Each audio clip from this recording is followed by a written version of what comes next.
League games. Titan and TSM are about to try and battle it out to determine who gets to choose what side. All right, well, let's see what happens here. I mean, Titan on Cobblestone definitely would like to secure this knife round, especially up against TSM, build up a little bit of a buffer for them. I don't know if it'll include them sticking with MP9 buyers for multiple rounds here, but whatever they can do to give themselves a bit of margin, a bit of rope, I guess, in those first few rounds. And they're off to a great start here with Xyp9x going to be sliced and diced quite quickly towards that one here. So Titan will have the choice of side here on this map of Cobblestone here. Of course, probably the only game from them we're going to see tonight, so let's see if they can produce some magic for us. It looks like they'll stay on the CT side, and it will be Team Solo mid on the Terrorists. All right then, so kicking this one off. I'm always intrigued to see where the buy does go, and it does look like the T side are going to be going primarily over towards the Kevlar. Just the one raid boss in the form of Xyp9x on the Titan side. Then on the defense, we're just going to be Scream and Smiths both opting for the kit, so that's two very under-armored players, and it looks like TSM have got something exciting for us as they just charge straight on towards the A site. Yeah, a bit of a stack here, straight up ramp. Cajun out in front with the bomb in hand here. Let's see who's going to be there to meet them. Scream is back towards truck. He sees bodies all over the place. They're jumping, they're moving. And he's just trying to get out of the truck. He's looking for the core of this TSM push, but Cajun and Dupree already doing good work. Scream takes the head of Cajun off though, but it's all about TSM here. They're completely pacifying Titan so far, and it was all up to Scream. He got two, but it's just not going to be enough. All right then, just a heavy investment. That is the Glock train most definitely in full force, charging over towards the site and rendering the CTs completely irrelevant. And let's see how the second round does unfold, considering now that it's going to be a rather tough one, especially over on Cobble that second round. You can see that TSM have opted majority for rifles. They're going to take this super slow, I would assume. Just quite literally spread themselves out, not get caught out by any kind of close holds, any CZs in corners. And it does look like the bomb and the majority of TSM are starting to cast their eyes towards platform. Smoke from the CT is just going to delay them. Yeah, that's right. Smoke up here as well, and Smith's just going to take a big old step back here towards that platform. Knows that, well, the push is probably going to come through this way as the smoke does obscure his vision. Cajun the only player for TSM left over towards ramp there, so we won't see too much of him now. He'll just try and hold, but there goes Scream. Great shot from Xyp9x to take his head clean off here, working this drop room really nicely. But RPK is persisting. He's hanging around with the CZ. See if he can maybe catch Xyp9x by surprise as well, but here comes the main push. Carrigan with two. Smith manages to shut Device down, but KGB pushing through with that Mac 10. Will clean up, and Carrigan adds to his total. 3 kills for that man in this round.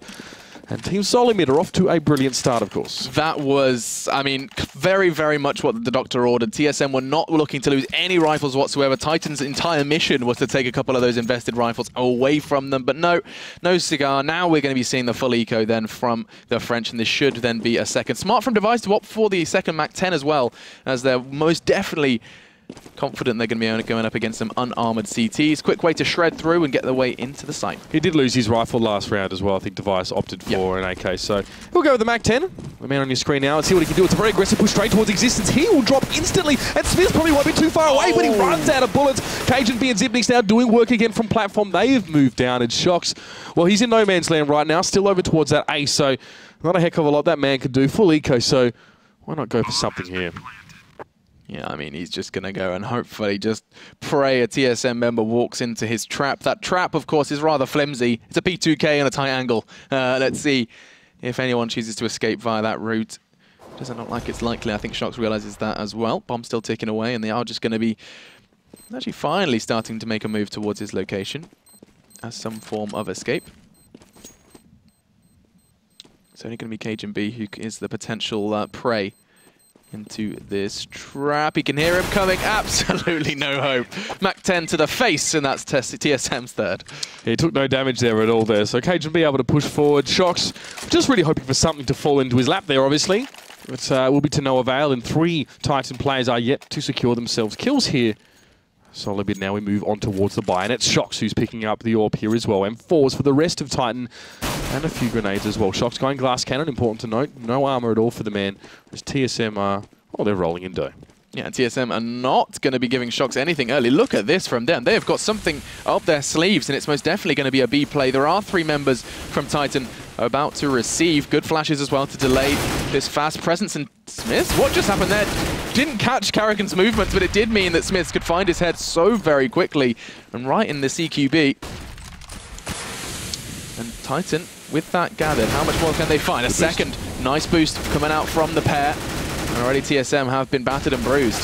Yeah, TSM actually, sustaining a lot of casualty, trying to push off this platform here. It was a great little boost from Titan earlier on to slow them up, but CajunB is not one to be held back, and he's going looking for existence right now, but RPK has the angle on him as he leaps off of that platform, and it's just Xyp9x and Dupree left to do work, and they are so far. RPK drops.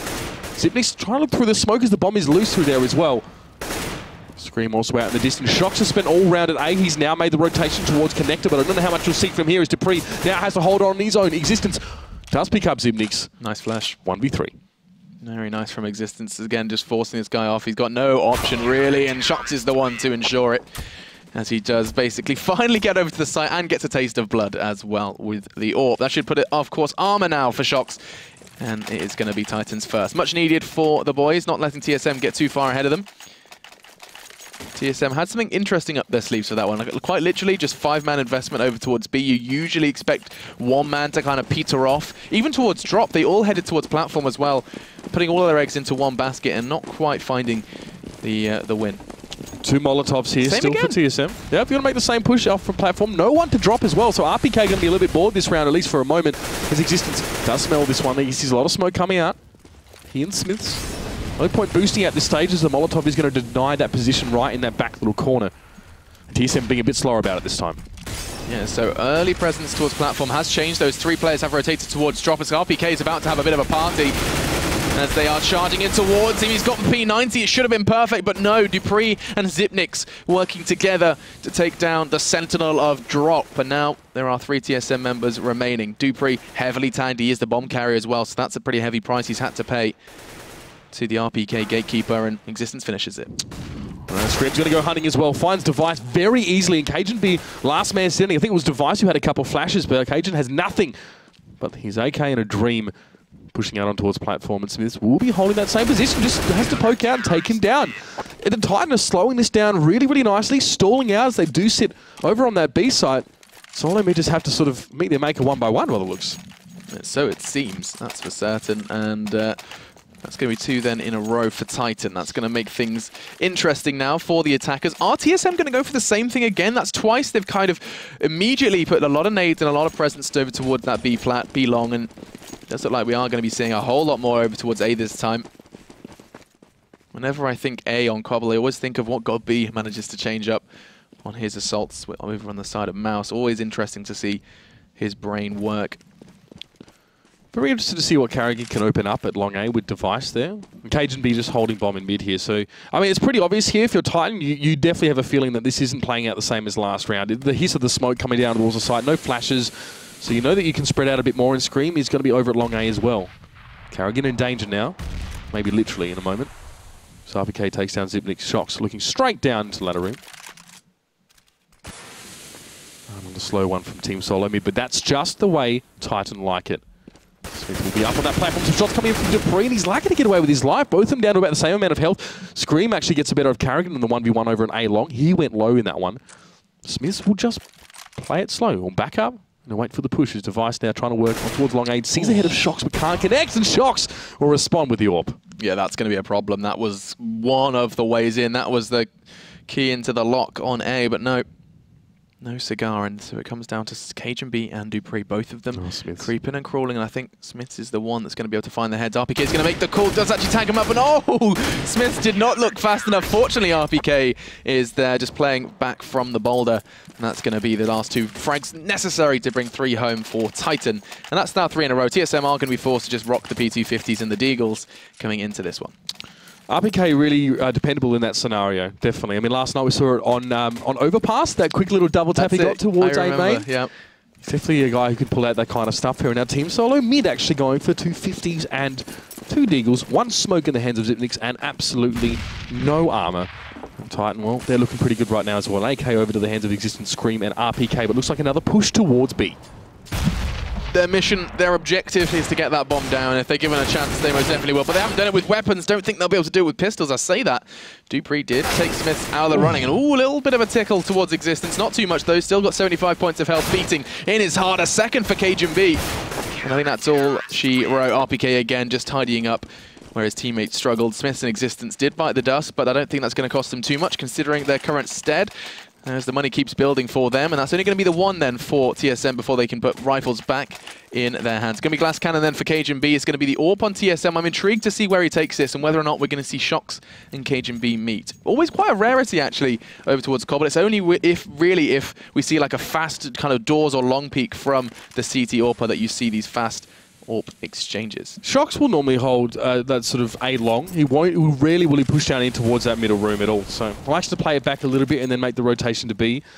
CajunB, I don't know what he's hoping for here. He's on A long. Scream, though, of course. In danger at the moment now as the smoke goes up. Smiths, well, he's getting a lot of action right now. Device will get the better of him this time. That smoke proving to be a menace. He gets himself into the back corner. Shox has rotated, and he gets the good shot with the AWP. 4 versus 4 then. I think TSM have changed their mind. As with Shox's presence over on towards the B side, they can kind of work it out, realizing there's a whole lot of the Titan boys raring to go on B. And I think Dupree's now on a scouting mission. A scouting mission with a bomb could be risky. And talking of scouting, Carrigan. Very clever. He's creeped and crawled, finds existence. He could very well find a second here towards Boulder. It's going to be Shox then, who is going to get caught out. That's 2 big frags. Now Dupree's in a bit of a tight spot because he's got the bomb on the other side of the map. If he goes down, that's going to be a problem and not going to happen, fortunately. Scream was the last man standing and didn't really get much chance to put the pieces together. So that's going to be TSM biting back then to bring the score to 4-4. Carrigan getting away with murder a little bit there. I think Shox seemed like a little bit slower on the trigger. You saw that Carrigan actually poked out and completely saw the entirety of Shox and then backed up and then actually managed to connect. I think he was in his scope, that's the problem, yeah. Had his complete field of view locked. And we are going to be seeing our first Mag 7 of the game. Smith's picking that one up, and I can only assume that's going to be taken towards drop room. Well, let's see if he has more success than JW did last time. No, actually, he's not at all. Well, let's see if he goes there. Smith's maybe in that corner through the smoke. It's kind of handing it a pinch. Let's see what he can do, though. Looking for Device there. I think he had a crack at it. Oh, there it is, and Device goes down. Smith now has control of that corner. Getting sprayed onto by Dupree. He's going to be forced to back away. RPK, ever the watchdog here. Inside drop.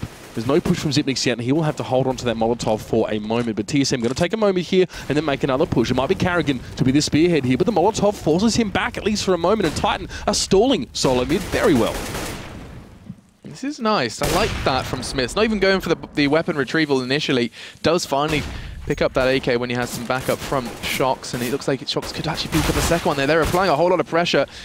CajunB and Carrigan. Oh, he goes for the challenge, and CajunB does take him down. And at the same time, Xyp9x finds existence, and so what was a 5v3 has been leveled. We see Smith's in Coop right now. We're just going to sit back with a Molotov. It's going to make it very hard. He's going to have to get out, but he's at 3 health. What can he do? No, Carrigan will shut him down. Now RPK, he's next up to the plate. Looks for Xyp9x, finds him. Only 12 health left. Ooh. Trying to spray through the smoke on towards the bomb, but it is planted, and Carrigan will just nip back around behind that statue and try and stay safe. Oh, not who's going to push out and deal with RPK. The 1v1, CajunB versus Scream. Scream not 100% certain of where CajunB is right now. Gives it a tickle. Gets some damage on towards Cajun. He will push up. Sound being heard, of course. Cajun will be ready for this one, but Scream finds his head. That is the headshot percentage of Scream we're talking about. He's a beast with that. What was the stat? It was like 95% versus Envy. Incredible. Great clutch from the man. That was beautiful to see. Just the last 2 frags needed. He managed to bring that one home with just very few points of health. 19 at the end of that one, and he's going to be residing on 6 frags so far in this game. No, actually kind of outliers so far. Previously, yesterday, we saw a whole lot of kind of 1s and 2s going into double digits. Does look like everyone is providing some necessary frags. Providing a good game as well. Some decent head-to-heads here. I'm enjoying it.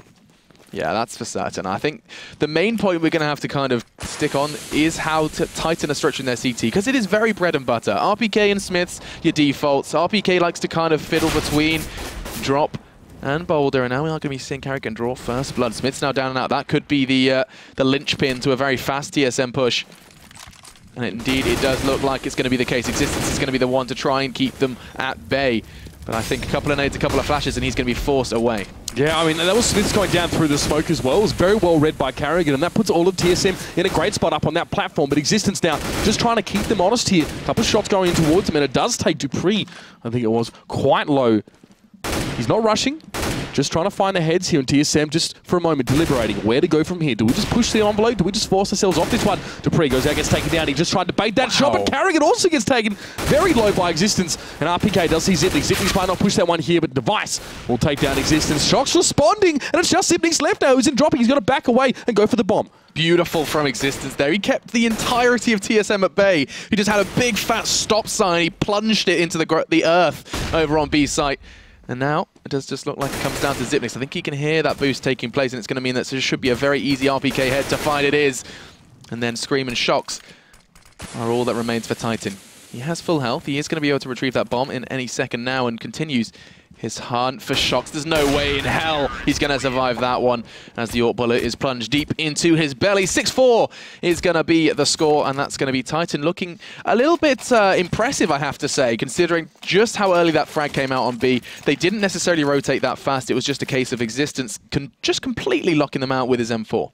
You've got to ask the question as well, how many other dimensions does TSM's T side on B have outside of just holding on to that platform and pushing off it eventually? It seems like they're putting a lot of faith in getting some picks, and you know, we did see the Smith go down quite early last round, but they weren't actually able to transition out of that into something meaningful. So now Smith's going to be aggressive, and Device just didn't no idea what hit him there. The MP9 going to go straight through him, and this is Smith's getting some money. Indeed, and it looks like they're going to be following suit as well. Scream takes down Dupree, and now Cajun B, the one man with a rifle, hoping to catch off. Oh, he's holding the perfect angle. Existence does peek him and chunks him down to 14. And it does look like that's going to be all TSM can do in the round. Taking 2 weapons away, but that's nothing for Titan as they continue to pick up more and more CT rounds. I mean, it's always a weird one, Cobble. It's always that oddity where you sometimes expect to see CTs thrive. A lot of the pros and a lot of the players consider it T-sided, and that's something that the majority would agree with. But then you have these crazy CT halves, and it does kind of sometimes depend on the teams. This one, though, is looking rather good so far for Titan and their defense. Well, we can see Solomid again just sitting back on this one, going for pistols. No armor at all as well, so it'll be tough to pull this one out, and I want to see something different from them. They've left the bomb in mid. Carrigan is actually pushing out of danger here towards long, looking for Scream, or at least Shocks if he can get him early, straight through the smoke as well. Shocks! Oh, he's lucky that Scream is so sharp. Picked him up as he pushed out of the smoke. That could have been beautiful. Still, though the Arsenal isn't level, the through smoke numbers are. And now Cajun B could catch RPK here. He does. Bullet from his Deagle into the brain. And look at TSM. They're racking him up all onto Scream. This is a fantastic round for them. Completely unarmored. Are going to start stealing and pinching as many rifles as they possibly can coming into this one. Dupree is on our bomb retrieval mission as he's going to be forging a path towards B. But Scream as well is doing exactly the same. This would be an ace for Scream if he can shred through the Danes. Well, Device will be waiting for him to come out though. It's going to be fairly straightforward. I think Shocks actually got taken down through smoke with that P50 shot of Xyp9x. We saw that on A-Long. That was where Scream was watching. There was a lot of smoke up there. We did take out the first player pushing through. But then just after, we see it come up on the kill feed, and that area was still smoked when we cut back to it. So I think Shocks, I think Scream might just be throwing his hands up and say, what can I do? I think it was Xyp9x to claim that one here. So some classy little plays from Solomid in the subtext of that round, I think. We may have missed something beautiful then. As you can see, Device getting a cheeky boost off the heads of his friends. Nothing going to be coming of that, though, as they are going to be just hitting the brakes somewhat. Again, same setup from Titan. It's Scream and Shocks who are responsible for A. The other 3 just preparing themselves for this one. I do like TSM smoke, though. It kind of halves drop room, makes this 0 threat from the boxes and from the flower beds. So now, Existence. He's holding some sort of angle. He's going to be caught off by the TSM boys, and they should be making this rather cost efficient. I say that Smith is the only one so far to make an impact, and the only one that will, as that round comes to a close, and TSM do start to close in on Titan. Yeah, they were able to use drop room quite effectively there as well. RPK nowhere to be seen. Team Solomid were just able to push straight through. I think something that's quite smart that you're seeing a lot of teams do is when they have a good read on their opponent's economy, that's when they're going to hit drop room fast, because there's you cannot hold drop room with just a pistol. That's a hold you need a real good arsenal for, or a Mag 7. Or a Mag 7. I mean, there's definitely you can take a leaf out of a couple of players' books for that one. It does look like that's where Scream isn't going to be taking it. He's taking it towards long to babysit his buddy. Titan are convinced there's going to be a big A play from TSM at some point. Double AWP from Titan as well here, importantly enough. Smith's actually the second man with that one, holding from Kupos. Shocks does his job, of course, A, and he's actually pushed quite aggressively here through mid. I don't know what he's expecting to find here. Not a lot, actually, if you can see the minimap. So we'll see how Titan fare without him. Smith's doing well, opening up on towards Device there. And RPK and Scream actually stacking this one here, up in drop. And now things slow up a little bit. Existence being dropped by Cajun B. TSM just jockeying back and forth up on that platform. Carrigan will make a poke out there as well. Molotovs to follow. A flash towards him as well. Zipnix takes down. Oh, there it is. Carrigan picks up Smith. So he was sitting in chicken coop, but now the AWP being taken down. 2v3 situation. And here comes RPK to try and hold on. Shocks from behind as well. Carrigan goes down and he gets the second. Dependable as always. Titan get the round. Shocks just this very, he's almost becoming a lurker because of the TSM's absence at A. He slowly works his way around, process of elimination, and right at the end of the round, he is right behind TSM over on towards B long. Very nice play from him. Patience seems to be paying off with this A defense. He's actually sitting quite high on the scoreboard considering how few times the attackers have approached his site, the site that he has been very kind of committed to. It's always on the rotate that he's catching them. Okay, interesting enough here. Scream and Shocks pushing aggressively A long. Device though will be there to meet Shocks. Scream is still there as well with a Mag 7. Oh, that's definitely not the gun you want to bring to this kind of engagement. Let's see what you're going to do. Existence also shoring up things at A long, and Smiths will be actually pushing very closely to Dupree. And RPK will be able to respond, at least with a revenge frag. It's a Molotov coming out there as well, and Cajun B holds nicely. Existence goes down. RPK fell to that Molotov of Carrigan, and Scream will pick up Cajun. Just a 1v3. AWP in hand. Bomb down at B. Oh, there's a bit of a kind of internet meme surrounding Scream and his AWPing, so let's see if he can maybe throw some of those rumors away with this one. He's just going to be making plenty of noise. I think his mission is to save it. He's just going to be making plenty of noise. There's a player just around the corner. That smoke's not going to achieve too much. Just walks headlong into Zipnix, and that's going to be the half. All right, well, Scream there, just hoping to do something, I think, really. I think from that point, it was always going to be a bit of a struggle. That was really messy, that round. Really, really messy. A heck of a lot of back and forth stuff as well. But again, you know, TSM persisting with this work on B platform, and it seemed to pay off for them there as well. Interesting little aggressive push there coming out from a Titan on long. You know what to make of that one? I mean, that might have very well have just been impatience, because considering how many times Shocks has held deep and passive on long, nothing's been there. The one time he decides, okay, I'm going to go ahead and go for a fast peek, Device is there. That's going to be frustrating. He's going to be kicking himself, but still, solid half from the attacking side of TSM. 7 rounds acquired now going into the CT side. I wouldn't be surprised if this one is going to be determined by the first 3 rounds. Like, we're going to have to see how that pistol goes for both of these teams. I'm intrigued to see as well whether or not we're going to be seeing a stack from Titan. I think that's exactly what we're going to be seeing. We saw TSM's Glock train. Looks like Titan are bringing the same. And a lot of flashes as well. 6 flashes on Titan right now. And let's see what they can do with them. They just want to gain some ground with these ones. As RPK straight towards drop. Didn't see the player behind him. Now look at the Cajun B. The burst fire. Scream is going to be able to help him out there. But Zipnix from behind as well takes down Existence with a CZ. But still, this isn't going to slow Titan down. They are very, very low on health there. Device forced out of Coop by the Molotov. He will be able to pick up Smith. And it's just Shocks now to do it all. He gets Device, but will it be enough? No. Dupree will shut him down. Yeah, Titan hitting a bit of a brick wall there. That Molotov investment didn't actually really net them too much of a reward. As Device got forced out of Coop, and he was like, oh no, I've got to go and kill 2 of you now. And picked up that double. Very nice from them, and we're going to be seeing very little on the side of Titan as TSM are going to now look to dig their heels in, picking up a fair few SMGs, even a Mag 7 as they're looking to get some good kill rewards going into the second. I'm definitely interested to see how Titan go about this one. I loved their aggression on T-side on Overpass. I thought it was really, really good. They made it work. See what they can do here on Cobblestone. Smith's almost anticipating some sort of push in towards mid. Well, Dupree's not far from there. Again, Titan just sort of doing their due diligence right now. As Carrigan will make his way down in towards danger. Got to smoke that one out. As well as Titan actually are trying to filter through that. RPK is picked up Dupree quickly, but Carrigan will be there as well to respond onto this one. He only gets the 1 kill before Screen Cates him down. And now Zipnix in connector with the Mag 7 forced to back up there. Might go towards balcony and hook back around there. There are plenty of TSM players here to receive. And Scream is going to be able to evade that flash just by pushing up a little further and throwing out one of his own then, as they have managed to acquire some sort of weapons. They have armor as well, so this round isn't by any stretch of the imagination over for Titan. It may very well be now. Cajun B connects onto Scream, and it all came down to Smiths. He's down as well. And actually, after some very early initial damage done, TSM managed to stabilize quite well. Yeah, I mean, decently read if that was the case from solo mid. Actually, a lot of emphasis going in towards that mid, and of course the ladder room there as well. Carrigan working out from danger. Well, only got the 1 frag there, but TSM quick enough on the rotate to receive that one here. So let us see what changes here. They actually doing a bit of a Titan themselves here. MP9s for Device, Cajun B, Mag 7 for Zipnix, and Famous for Dupree. Yeah, of course, realizing that was most definitely a second round force, knowing there's going to be 0 zilch nada on the side of Titan in this one. Just going to be Looking to shred through them and shred through them. They won't. Just look at that. Device brought down very, very low. And continued to finish the job. It was Shox then, as he didn't really make any damage, down to 25, but that's nothing considering there are 4 members now ready and willing to try and make some sort of push happen over towards the A side. I say A, they have completely rotated. It's just going to be Smiths who throws out smoke to try and draw those defenders back.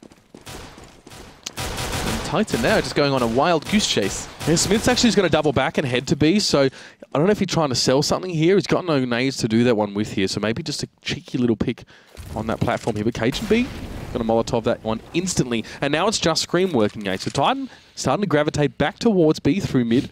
But Zipnix will be there as well. Dupree will be watching drop. TSM are ready for this. Yeah, this is an interesting one. I mean, Titan, they've kind of got TSM second guessing. Dupree's position is kind of statement of that. But now Zipnix is with the Mag 7. Could very well get a second. Takes a little too long with it. Cajun B picking up the pieces, as is Dupree. And it's going to be Titan then starting to dwindle down to just Scream and a P250. He was the man left at A. He could maybe wrap around and catch Carrigan's head, but they know exactly where he is. He's going to go ahead and catch that nade.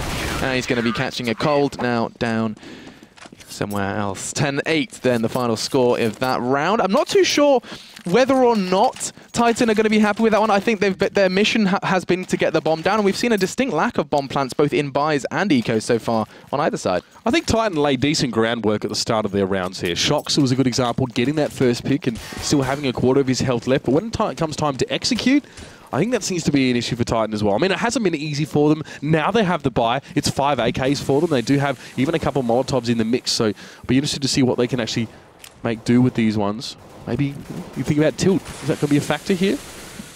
Could very well be. A lot of smoke here as well. And Shox is really just trying to look for an opportunity. Scream holding through mid in case anything cheeky may come his way. But it is also Smiths watching mid, so he should have peace of mind about turning his back on those holes.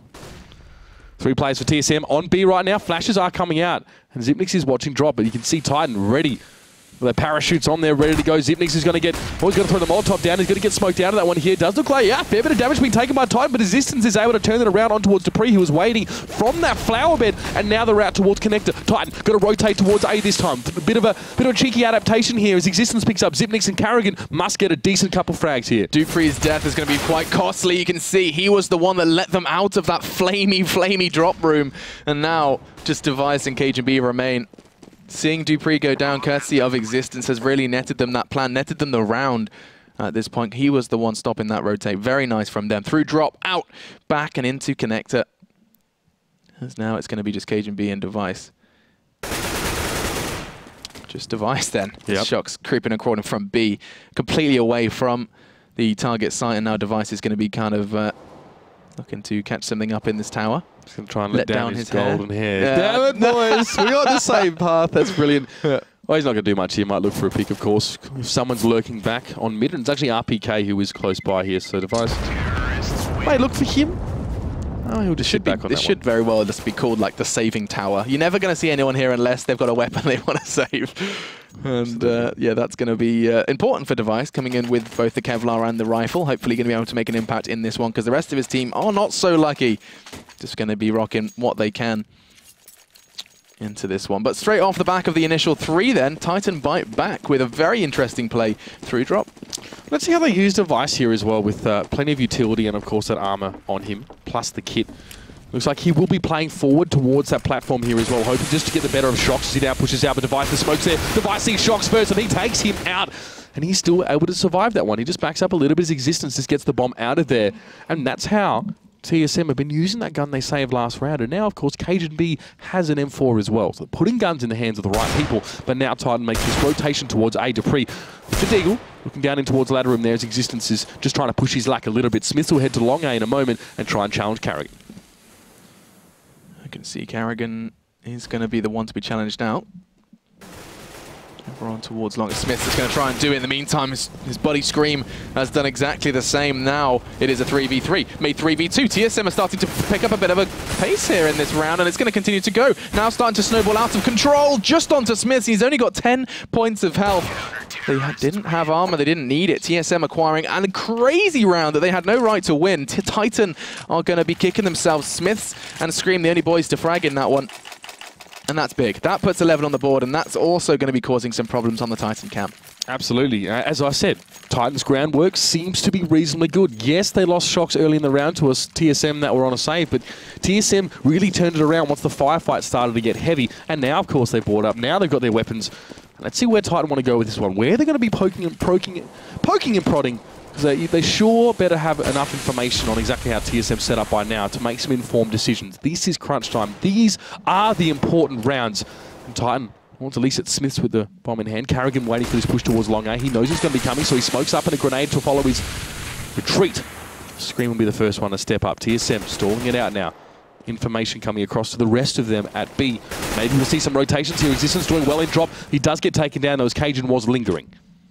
Okay, so back and forth. The trade was rather quick and rather swift, and now comes down to this intriguing flash play then coming up from TSM. It's going to be RPK, just bites straight back. And look at this. Back and forth we go. And this time it's going to be a question of whether or not Smith can get there fast enough. Doesn't need to. Scream does all that is necessary. And now then, Device from Cajun B.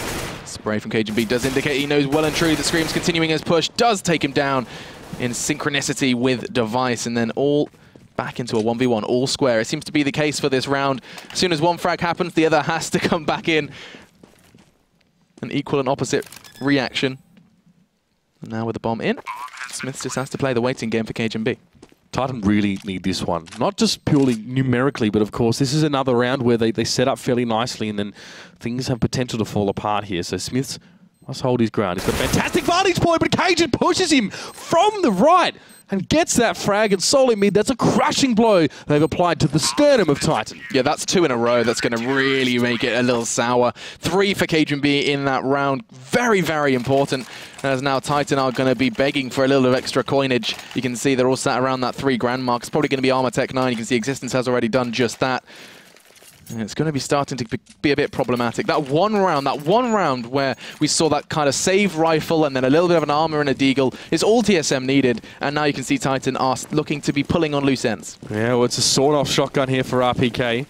And Zipnix has the Mag 7, so he'll be in drop, unsurprisingly, there as well. Watching from the window, a lot of smokes, a lot of flashes. I think Titan just want to get the pleasantries out of the way pretty early in this round as Device can hardly see his hands in front of his face. Existence onto Zipnix, Cajun responds. He gets 2, and he'll be waiting for the push out of that drop room as well. But Scream manages to get the drop on Device, and it's a 3v2. It's an AK and a sawn-off shotgun. 2v2 now is to pre-response, but Scream has this AK. Let's see what he can do with it now, just trying to keep TSM back. The bomb in the hands of RPK, yet to be planted, but there's plenty of smoke to obscure the view. TSM now putting their heads together. Split this one up. The pre-push around the corner, but Scream so sharp from Coop will pick him up. Carrigan with it all to do. Yeah, he has managed to bring it then back level. Scream has more health on him, but that's not the case for Nades. Throws out his second flash. He's still got a smoke to work with as well. Rocking the kit. He knows exactly where Scream is. He's just hanging with the chickens. Trying to run this clock down. He's making plenty of noise now. It's just a battle of wits, and TSM are going to pick up another one here. 13. Titan's hopes and dreams. 3 rounds in a row now have been ripped from them. That is the closest they've got, and that was just with the armor and the Tech 9. And that, my friend, you said crushing blow. This could very well be the last necessary blow now on towards Titan. Oh, that's right as well. Got to be frustrating. You know, spinning your wheels and not getting anywhere. Another close round, just like the one before. We did see a 1v1, and again, solo mid relying on an individual stroke of brilliance to bring things out for them. Carrigan was incredibly low at the end of that one, but he got by with 8 points of health, and, well, it's more than 0, and that's all you need. Shocks has the bomb solo. He's actually heading towards mid here, while the rest of Titan actually want to punch through this ladder room here as well. Smoke will obscure them. They want to push straight up ramp here. This could be interesting now. Shocks on his screen. He's going to be bringing up the rear. Dupree's already received resistance. And Carrigan is going to come from danger as well. Titan don't seem like they're going to stop for anyone. The train chews on, but Carrigan will be there to meet RPK. The 3v4. Zipnix can't see anything right now as Scream is just on the other side of the smoke. Smith with a fantastic double. He is low, but he's going to back up towards that balcony, and Scream chimes in like only Scream can. Yeah, now then, Device. Just the 2 to find. They are a little battered, though. 8 points of health for Smiths. Scream not too much more. But this is the crossfire. This is that deadly crossfire on the A side. When you get that bomb down, Scream just feeds him damage. Look at that. And if only he had a HE. But now, not anticipating that player to his left. Smith's played that beautifully. Nice and patient play there from Titan and getting a much-needed 10th round on the board. They needed to push TSM's economy back down, and they've done just that. As it's going to give them a little bit of leeway now. Another very aggressive push from Titan as well, coming up through that ramp. Solo mid, I mean, Xyp9x wasn't able to really assist. He actually had held on to the Mag 7 that he had the round prior.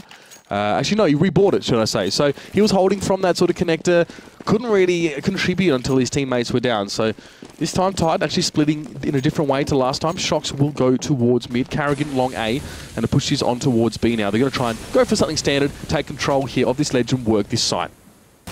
Okay. I see a man close. It's Cajun B, and actually his screen's going to make his presence well and truly known, jumping up and down, trying to find something with the Mag 7. I think Titan are going to immediately try and delete him, or not. Does catch just the one, as Device does exactly the same. Titan are starting to fall here. They can't afford to lose this round. It looks like that's most definitely where this is going. More damage done by Device, and now all onto Shox. Nice play from him, anticipating dupree's hold on towards drop, but Titan are being given these opportunities, and every single time they make it look a little more difficult than it needs to be. But this was it. This was Titan now. Had the buy, had decent guns, going for something default. The problem is they can't execute this, not nearly as well as Solo Mid were able to do. They had their own troubles, sure, but at least they're able to get themselves off of that B platform and onto that site. Shox on his lonesome. Shots coming through that door. It's pretty clear that Solo Mid have a welcoming party arranged for him now. Shox is going to push it anyway now. Does get Device. One on that statue. It is Xyp9x behind that one. He has flashed out as well. Karrigan just chipping in from the side. Shox wants to decide which one he wants to go for here. Keep himself out of the crossfire. Xyp9x just waiting for him to poke around that one. Oh! Did get the shot. Shox was a little bit slower on the trigger there. He did take a fair bit of damage. He is still up, but Xyp9x will get the finish. Shox knew Karrigan wasn't far away as well. He always trying to split your brain, your bandwidth. I guess your mental bandwidth being taxed. Yeah, I mean, it's just, you get paranoid, don't you? You're like, okay, I can't focus entirely on this guy because there's that threat, that unknown entity coming from, well, it was from platform. He had a kind of horrible feeling about drop room as well. So now 14 for TSM. It comes down to Tech9s in order to seal their fate. They've invested everything into this round. It comes down to what they can do with, it looks like, a rather aggressive push. They are starting to kind of forge a very quick assault over on towards the B and drop side of the map. Fast flashes, they are catching the CTs and they're pushing straight through drop room. Who's going to be the one to welcome them? It's going to be Xyp9x, and he's not too long for this. What, a second falls. This is good from Titan. They've even found a third. This is the best that we've seen from them so far here on the T side. Only picking up 2 rounds so far on the attack, and now dupreeh and Karrigan. They're locked out of the side as well. Karrigan's had to snake his way in through mid, but there is smoke in his way, and Existence will be waiting for him here. Titan, dispatching of those players for TSM on B very quickly now, have a heck of a lot of room to work with, and TSM are just going to cut their losses and back up. Yeah, that's the smart move to make as well. They're happily going to see the 11th go the way of Titan if they can have a better shot at the next. Of course, just one extra round for TSM does at least seal them the overtime. And actually, Shox looks like he wants to try and fight for Karrigan. A lot more for Karrigan to lose than Shox, but that's the Kevlar on the Tech9 now lying on the ground. Not looking going to be challenged any more whatsoever. He manages to steal himself a better pistol as that one's going to come through. So the French not going to be going down without a fight. Nice solid force by charging on towards the B. That is the beauty of the B side on Cobble, of course, because of that close quarters drop room. That's where you're going to be really thriving. That's exactly what they did. Xyp9x did not last long. No, he wasn't even inside a drop room. He decided to stand outside of it there as well. And Tech9's jumping, running at you. Pretty hard to deal with, especially when there's 2 players doing that. So I like the split from Titan there on B. Let's see what they try and orchestrate for us now. Do have an opportunity here, of course, with the TSM down to just a pistol. There's an AK and an M4 there, but not much really else to write home about. And Smiths wants to make things work here on A long, but he's going to have to push this one. And Karrigan getting used to this, I think, getting pushed and then heading down into danger. Let's see if he maybe flank around and create some sort of other opportunity. Shox again, just through the smoke, seeing if he can get himself something for nothing here on that platform. Okay. This is a bit slower from Titan, and most of their, in fact, the last 2 rounds that they have acquired, and the only 2 rounds they have acquired, have been off the back of something a bit quicker. Nice from RPK though. That takes Karrigan out of the running, and immediately dupreeh does manage to return the favour. So we do have ourselves a level playing field, but for how long, considering, I was going to say, Shox was about to pressure Xyp9x, but no worries, just with a P250. Well, they're about to give them a taste of their own medicine. Just pistols and armour necessary, it seems, so far here on Cobble. Fortunately, Existence does connect, and oh, dearie me, another one bites the dust, and looks like TSM, this is pretty much all they're going to be able to acquire in the round. Bomb down, and 3 to find. Cajun B now heading through storage. Saw a player throw that Molotov straight towards connector here, so RPK will be absolutely zeroed in on his position. Smith should be watching balcony as well, so Cajun B doesn't have a lot of options. He needs to make the shot connect. RPK was low enough for it. Couldn't make it work. RPK then picking up 4 in that round, just shredding through TSM's force. And that leaves them then on very little coming into this one. This is going to close the gap quite nicely. Titan are not going down without a fight. Like the last, 4 rounds, Titan have acquired 3. That's a big, big increase for them. Of course, resetting their money, you can see our observer highlighting that there for us nicely. It's good to see Titan get a bit more of a solid victory against a team that's sort of on a half buy or forcing here.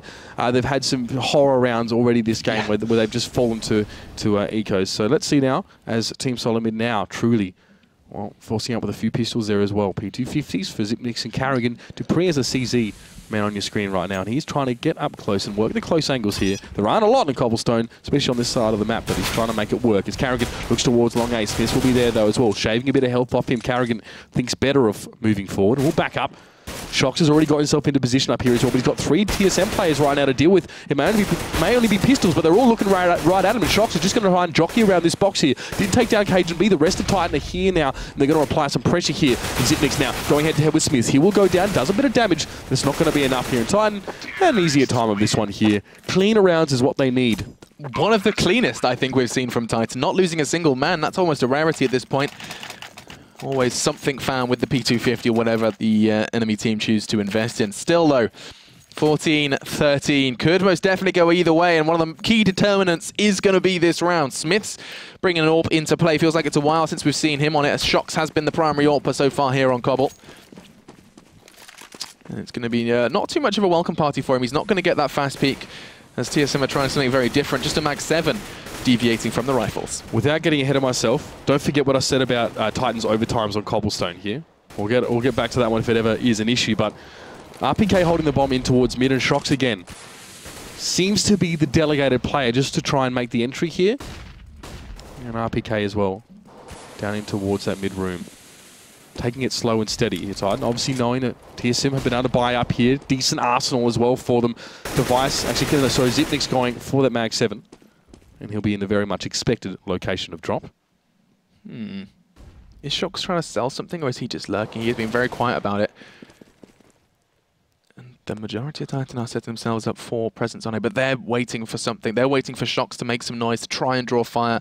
If not, his job is going to be just to catch them from behind. But here comes Titan. They are going to start to push on up. It's RPK in existence that slowly start to work ramp. The smoke is going to be the indicator, as is the second, as they do block off both balcony, door, and absolutely everything. That's a whole lot of smokes, and it looks like it's going to come down to Device to keep Titan at bay. That's right, it's just him on that side. He's waiting for the rotation through Connector, and TSM are here now. Device opening up the account perfectly towards Scream, and here's Xyp9x and Cajun B. They're actually in smoke right now, so they can't do a heck of a lot. They kept back out of things for now, but Device is just playing smart. He's keeping himself safe. He's just being very conservative about the way he's actually peeking towards this side. Bomb goes down, but RPK will go down right after it. He's just still down in towards mid-room. And of course, Smiths will be sitting up on platform right in the back of A with that AWP. But look at this, split and pick. This is how it's done. Smiths now, 1v2 situation now. What can he do here? Device, well, looking for him there as well. He's down towards 7 HP, and he had to resort to the Tech 9. It won't be enough, and TSM have been managed to stifle that round from Titan. Yeah, that was so unfortunate to see the rug pulled from underneath Titan. He was looking so damn good for them, and now their chances are starting to dwindle, as this is going to put 15 on the board for TSM, and their money will not look ideal either, as that is going to be now a chance for the Danes to end this one. I say unideal, I tell a lie, excuse me. Titan obviously, especially RPK, managing to bolster quite a few pocket change over those 3 wins they managed to accrue. And now it comes down to what they can build from here. Right, well, Titan looking for that overtime, trying to push their game against Mousesports last night to the back of their mind and just go for it here. They do have the buy, and that is definitely going to be important here. Plenty of Molotovs, 5 of them as well, by the way. Keep an eye on that one to see how they're used. They are just setting up in mid as well. I don't know if drop's really an option for them right now. But Shox has been decent at getting those entry frags over on platform. Existence, though, went very low. Half health here. Xyp9x in window. Those smokes are just going to be able to shut him out of things right now. It's just going to be a flash. Xyp9x maybe just making a relocation here. He's going to give it up for the moment. Titan are on the floor. And he's just seen one. Xyp9x now going in, but Shox is going to be able to take him out here. 3 players still up for TSM, but Carrigan's out of position. He's going to be at A, and actually Titan might be looking to go towards that one right now. Smoke is up, so Device can't see much. Cajun B just trying to peer through the mire himself. Getting flashed up. Just going to hold his ground for now. Titan back and forth they go. CageNB though manages to pick up existence, and this is turning on its head here. Scream onto device, but CageNB responds, and it's a 2v1 now. Bomb is loose as well. Smith has to make things happen over here, and he has to get towards the bomb. That really took the wind out of Titan's sails in this round. To lose that player over there, Smith now has to go all the way through this connector. CageNB and Karrigan are just going to lock this down. That's all CageNB, man. 3 vital frags, and now he has to battle just to get the bomb. They're holding a perfect crossfire. He knows it's over. 2 points of health tells us a similar story, and that is it. They had a chance, and that one is going to be ending 16-14. As we do see Titan get so damn close. Like, that could not have really got much closer, especially considering there was a fair few rounds at the start of Titan's T side where we were like, that could have been theirs, that could have been theirs.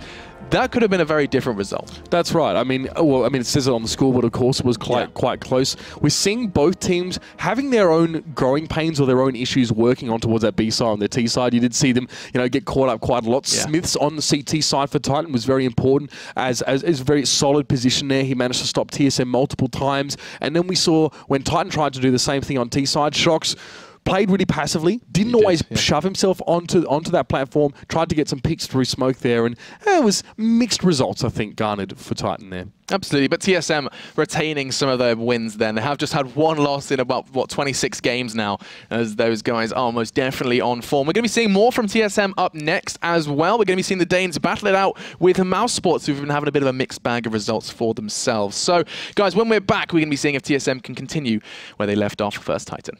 TSM versus mouz. It is on Dust 2, and not too long ago that would have been a redeeming feature for mouz, so intrigued to see how much they can do. Of course, slightly new roster, removing Spiddy and bringing in Nico has already been quite exciting for myself and for a lot of people just to see Nico play in that roster. He's had the mouz tag by his name for a while, and now off the subs bench into the main roster. And we saw Spiddy actually playing yesterday in his game against Penta with their strong debut up against Na'Vi. But that is not the story for today, as the knife does get one, and we're going to be seeing TSM start out on the defensive side. mouz on the assault then into this one.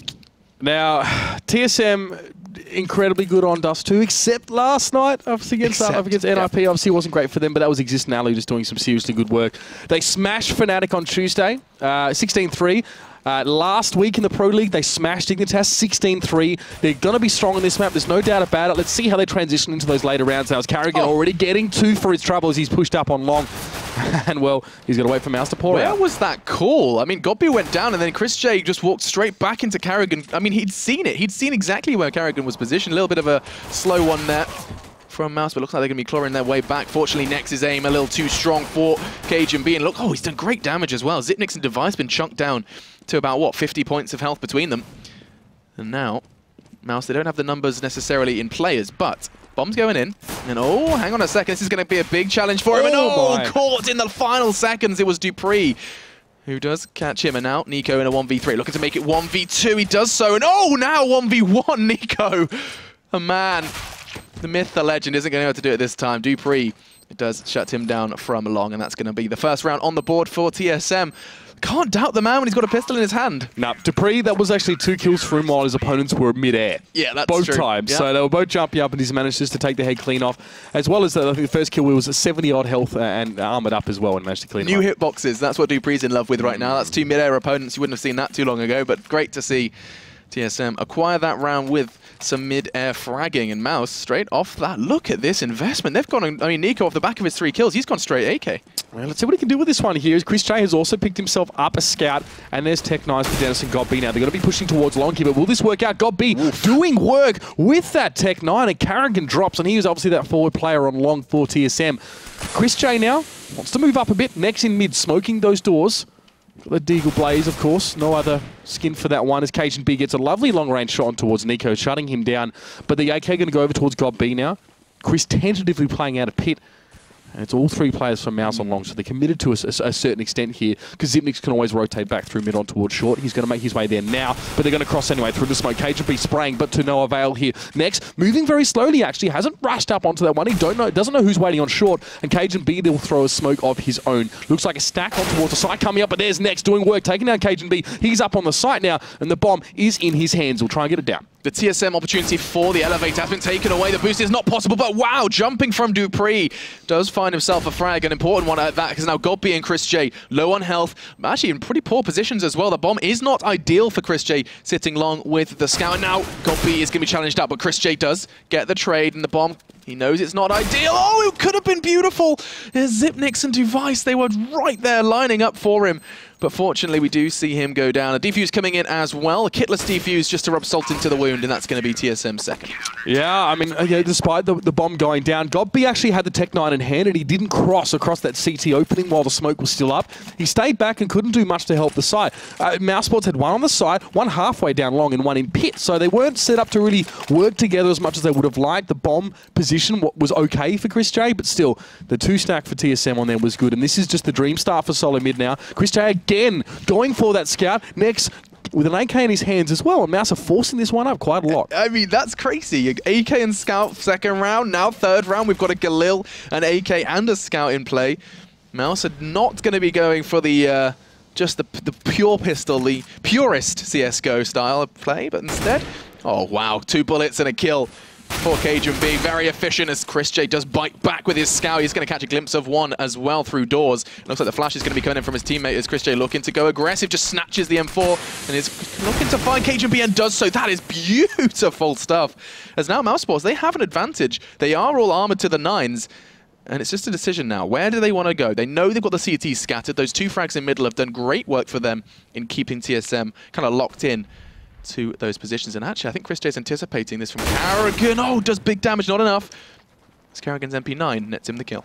Godby was the one dispatched to try and deal with that one there. Now, actually, mousesports smoked up CT, but they didn't make any sort of rash moves towards that B site. They're respecting dupreeh's position. Karrigan's moving back now in towards CT, and mouz are in this 3v3 now. Karrigan went low with 10 health. Godby, with the Tech-9, would have been enough now, but he's actually snatched himself up an M4, and they're going to work towards short here. Slowly, but surely, it's just Xyp9x on 8. Yeah, Xyp9x could be in trouble because of Nico's molly. Look at this. Throws it. It completely clears him. He's forced to just be either locked in with this flash or go open. Nico's molly does all the damage necessary.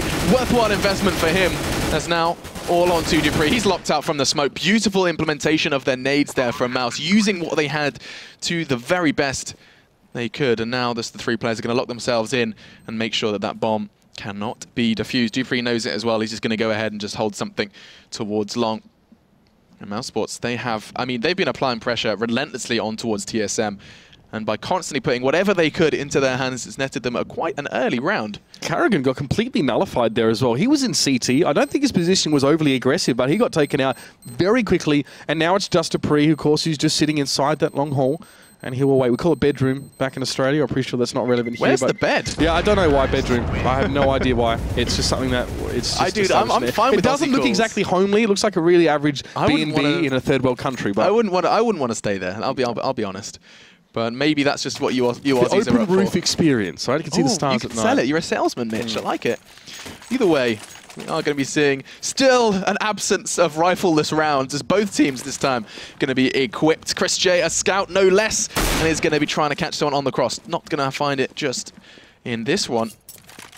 As there's something a bit different from mouz this time. They're seizing mid-control, but this time through lowers. Yeah, and being very passive as well on long. Next is not even pushing through. Let's see what Dennis can do. Speaking of salesmen, see if they can sell the kipper here in mid. Chris J takes down CajunB. That's an important kill on short. But they're not going to be, you know, hurrying themselves about this one. I think Dennis will make his way up there eventually. Xyp9x on your screen now. A little bit nervous. He's actually very aggressive positioning for him as well here. He's going to be waiting for the push. It's a good flash there. Dennis rounds the corner. And then straight back down the stairs as well. mouz just varying their pace here, slowing it up a little bit for the moment. Seeing if dupreeh actually show themselves here. Let's see if they make a mistake. Xyp9x will be watching as well from short. Well, watching towards short. TSM have changed their positioning as well, and oh, Chris J! You can see why he's so comfortable on the scout. That's going to be a potential third no. Xyp9x does shake his head, but still 2 crucial frags. Device and CajunB now sleeping with the fishes, all because of Chris J and his scout. And now mouz have put 2 and 2 together. They realize there is 2 on A, and now all onto dupreeh on B. Gonna actually go aggressive. Interesting from him. Flash his way out, but all it is going to do is give mouz a whole lot of intel fast. Dennis gets the frag, and now all onto Xyp9x to try and mop up, and he's not done a too shabby a job. The floor is starting to spark, and it's going to continue, just narrowly missing out on the Dennis frag there. 1 point of health left for that individual. And that's going to be then 2-2 as mousesports, after a rather hard graft, find the second. You've got to appreciate Chris J here as well. He's constantly forcing up, or at least in that round as well. That's Didn't have enough scout, for an 3 rounds. More than happy to take the scout, and that's 2 rounds off the back of that for mousesports as well. He really opened things up on towards short, giving mousesports some freedom to move here, and they are taking it and running with it at the moment. Now he's got the AWP in hand, looking towards mid, will not connect, but it's aggressive push from TSM here on long. I like this. It's going to be Karrigan and Cajun B the ones trying to apply some pressure, and pressure will be thrown right back in their face thanks to that nade.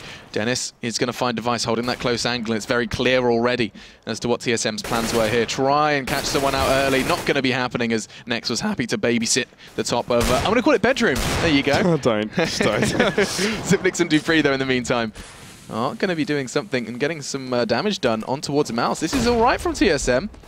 Certainly less than perfect though, as another man does bite the dust. All onto Zipnix as he recovers himself a molly and an AK. But the bomb's going down over on towards B, and I think this is going to be a very comfortable third for Mouse. Maybe, just maybe, be able to catch Nex out here if he's a little lucky. Oh, it was such a nice angle, but Nex, of course, having the Kevlar is going to be able to thrive there. And that's 3 for him in that round. Recovers the AWP, and all is good in the hood for mousesports. 3 on the trot here for mousesports, and solo mid now. Well, a little bit mollified, I think, at this stage. We're going to see some armor coming up, at least for Dupree at the moment. I would say, apart from that, a little bit of a save for them here. So going for double. That's a lot of deagles. Yeah. There you go, the Penta-Deeg. I think it's just a shout-out to Nico here. Let's see if they can emulate him, though, at all. Zipnix pushing up on long. Not too far. The nade will go in. Again, mousesports are playing this fairly slowly. The age of the Deagle is nigh, it seems. There's more and more as time progresses. We're seeing more Deagles and more Deagle frags. Chris J this time is the one to go down. Bite the dust too. Now, it's going to be Dennis who just flicks back, finds 2 very quick frags. That's long completely deleted, and TSM are going to have to rotate accordingly because the numbers are starting to stack up, and Zipnix, he's starting to run out of fingers and run out of bullets to try and count them on the cross. There's a gap in the smoke. Oh, he doesn't quite connect on towards Nico. Godby is also through that one. Now just going to spam a few through, but Dupree is going to now contribute with that AWP. 3v3 situation, but mousesports have the guns, and now they're starting to gain that position. Device is trying to do some work as well from short as Dennis picks up Dupree. And Device looking straight down mid. Dennis is third as well. As now the bomb is going to be going in. It's just going to be then Zipnix as Device is kind of going on a roaming mission to recover that AWP of Dupree. And it's just going to be a case of, go on Zipnix, do what you can with your 14 points of health and your Deagle. And it's going to be probably Nex who hunts him down. He does so, and that's going to be mousesports happy to take the 4th. And actually, whoa, Device going a little overly aggressive, peeking, desperately just trying to take something away from Mouse, but I think he's going to be much more happy keeping and preserving that AWP investment. And okay, just narrowly starting to run away. I don't know whether or not he's actually going to be allowed to get away with this one. Nico's on the hunt, on the prowl, and Device does narrowly get away in towards uppers. Dennis is going to greet him, and this is just going to be a bit of a bloodbath. And Device desperately holding on, he gets the 2nd, and I think he's just about done it. Has, heating up, does actually get a couple of exits, takes the rifles away from Mouse, and nice survival done there from Device. Yeah, imagine at least keep a lid on mousesports right now, economically speaking. And they will be able to buy some as well. Here's the double AWP from TSM. Wow, I want to see how this works. Went from 5 AWPs, rather 5 Deagles to 4 AWPs currently on the map. See where these 2 teams choose to position them. Right, the Device actually aggressively poking mid, doesn't manage to find Dennis, I think it was there, as Cajun B has dropped down. Now looking through those doors. Chris J as well has already made his way up on towards short, pressuring at every turn solo mid now as Karrigan will be the one to watch this one. Device is also down in CT. TSM definitely leaning towards, looking towards short here, and Device has done well. It takes down Nico. There's a bit of Molotov fire on short as Karrigan is ready to receive this push. It'll be Dennis, Nex, and Chris J to make that one if they do choose to. And Zipnix isn't too far away as well. He's on long.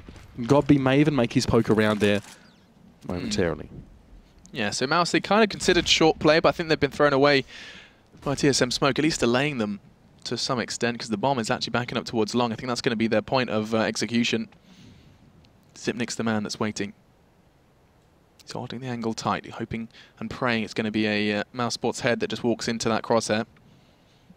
But 39 seconds, they could be running out of time here, especially if Zipnix does that, got beat down, and now that's a problem. Carrigan also not too far away as well. Zipnix will just be able to get the spray down. Chris J goes down, and there's no warps left for mouz Sports here. Just the two AKs. Nexus now, we've got no other choice but really to push out on towards short, but Carrigan will be waiting for him there with the AWP. This is super risky for the man. He can't go forward. He can't go back. He's down if he does and doesn't, but he still finds Zipnix nonetheless. Now, what can Dennis do now as he pushes on towards long? It's a great combination there. He did chip in to pick up Carrigan. Device is the only man standing. 9 seconds left, and the bomb is still on long. I think Device is just going to be playing the game of survival. He's done it very, very well, considering just how powerful Dennis can be. He's been truly influential in this game. We are going to be seeing TSM find their second round, time being their best friend in this one, as well as, of course, that bomb's positioning. That bomb wouldn't have been there if it wasn't for Zipnix. So he is definitely the one to point out in that round. Two very nice frags. You can see Gobby just walked straight on in to his crosshair, and he found a second not too long after on towards Chris J. So very, very nice, comfortable hold on towards long. That's going to be TSM closing that gap now to 3. No flashes are available for mouz there as well. Nothing they could use to maybe force a positional change there from Zipnix. So they fall right into that one here. And let's see now how this next one goes. As Device, he's looking towards mid. Chris J is not too far as well. But Nico and Dennis, they're going to be poking those doors in just a second. What can they do with this? A flash comes out. Cajun B cleverly moves away as Device takes down Nico. And all of mouz are concentrated towards mid. Locked out, you would think, by that smoke throwing a molly of their own, as Gobby gets a little bullet of motivation in the back from Dennis, who has been a fragging presence so far here on Dust 2. Got 10, and actually Device has just got a second tag. That nade could be perfect. It is! Clips next, it's all it needs. And that's 2 members of the mouz squadron down already. And now it's a problem. Trying to execute on towards that A site, an A site stacked by 3 defenders, no less. With just 3, it's not going to be easy. Well, let's see. Now, KGB will be holding from that side. He does see Chris J, and he does line him up perfectly. A flash on towards the remaining mouz players. There goes Dennis. Will he make it a third? You better believe it. Cajun B, he's in the house. Just Device and Cajun B necessary then to acquire that round. Beautiful stuff from the Dames as they do find 4. 4 to 4 now here. And it's going to be an eco for the German side as well.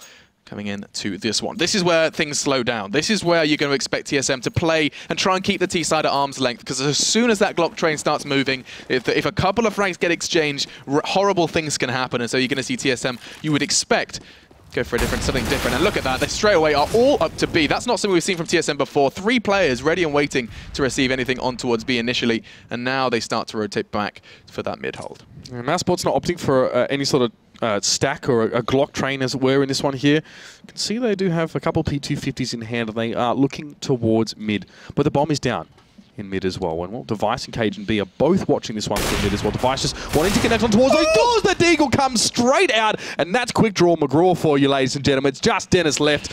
And he is, well, just chilling in tunnels right now. He's, there's not much he can really do from this position, obviously, especially with Device watching like a hawk through mid. Something quite satisfying about a Deagle headshot, really is. Just the sound, everything combined. And when you get 5, something quite magical does happen. Now, though, Dennis, he's got so little to work with. He knows that this round is going to be coming to a close. It's just a question of who will do it. The answer is Zipnix, as TSM do take the lead for, well, the first time since the 3rd. As they just see them acquire the first 2 rounds off the back of the pistol, and now we have finally seen them seize control once again. There it is. The double stack, man. 2 warps towards mid as well. I mean, Device obviously not opting for his one there. I'm surprised we didn't see Tumbleweed and like the whistling in the background of like the showdown. It wasn't much of a showdown there because that draw was very, very quick on the man.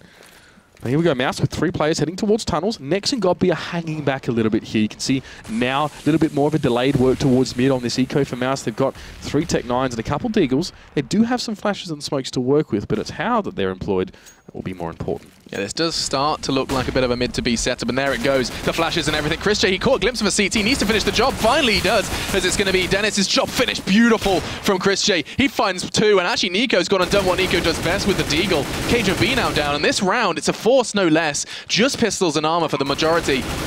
Starting to shape up pretty nicely for mouz. Bomb down, and now Zipnix and Carrigan have got a bit of a mountain to climb, and oh no, one of the climbers is now no more, and now all onto Carrigan. He's been tagged up heavily by Nex, and I think he's going to finish the job with the FAMAS. He does. What a round from mouz. Yeah, I mean, Device did get 1 kill there, but the AWPers in the mid getting completely surprised by that push out there. We said the last round, we see a Glock train, we see some aggression. This is Chris J here. Device got the first kill, he gets finished off, and then Dupree straight towards the head with that Tech 9. Exactly how it's done.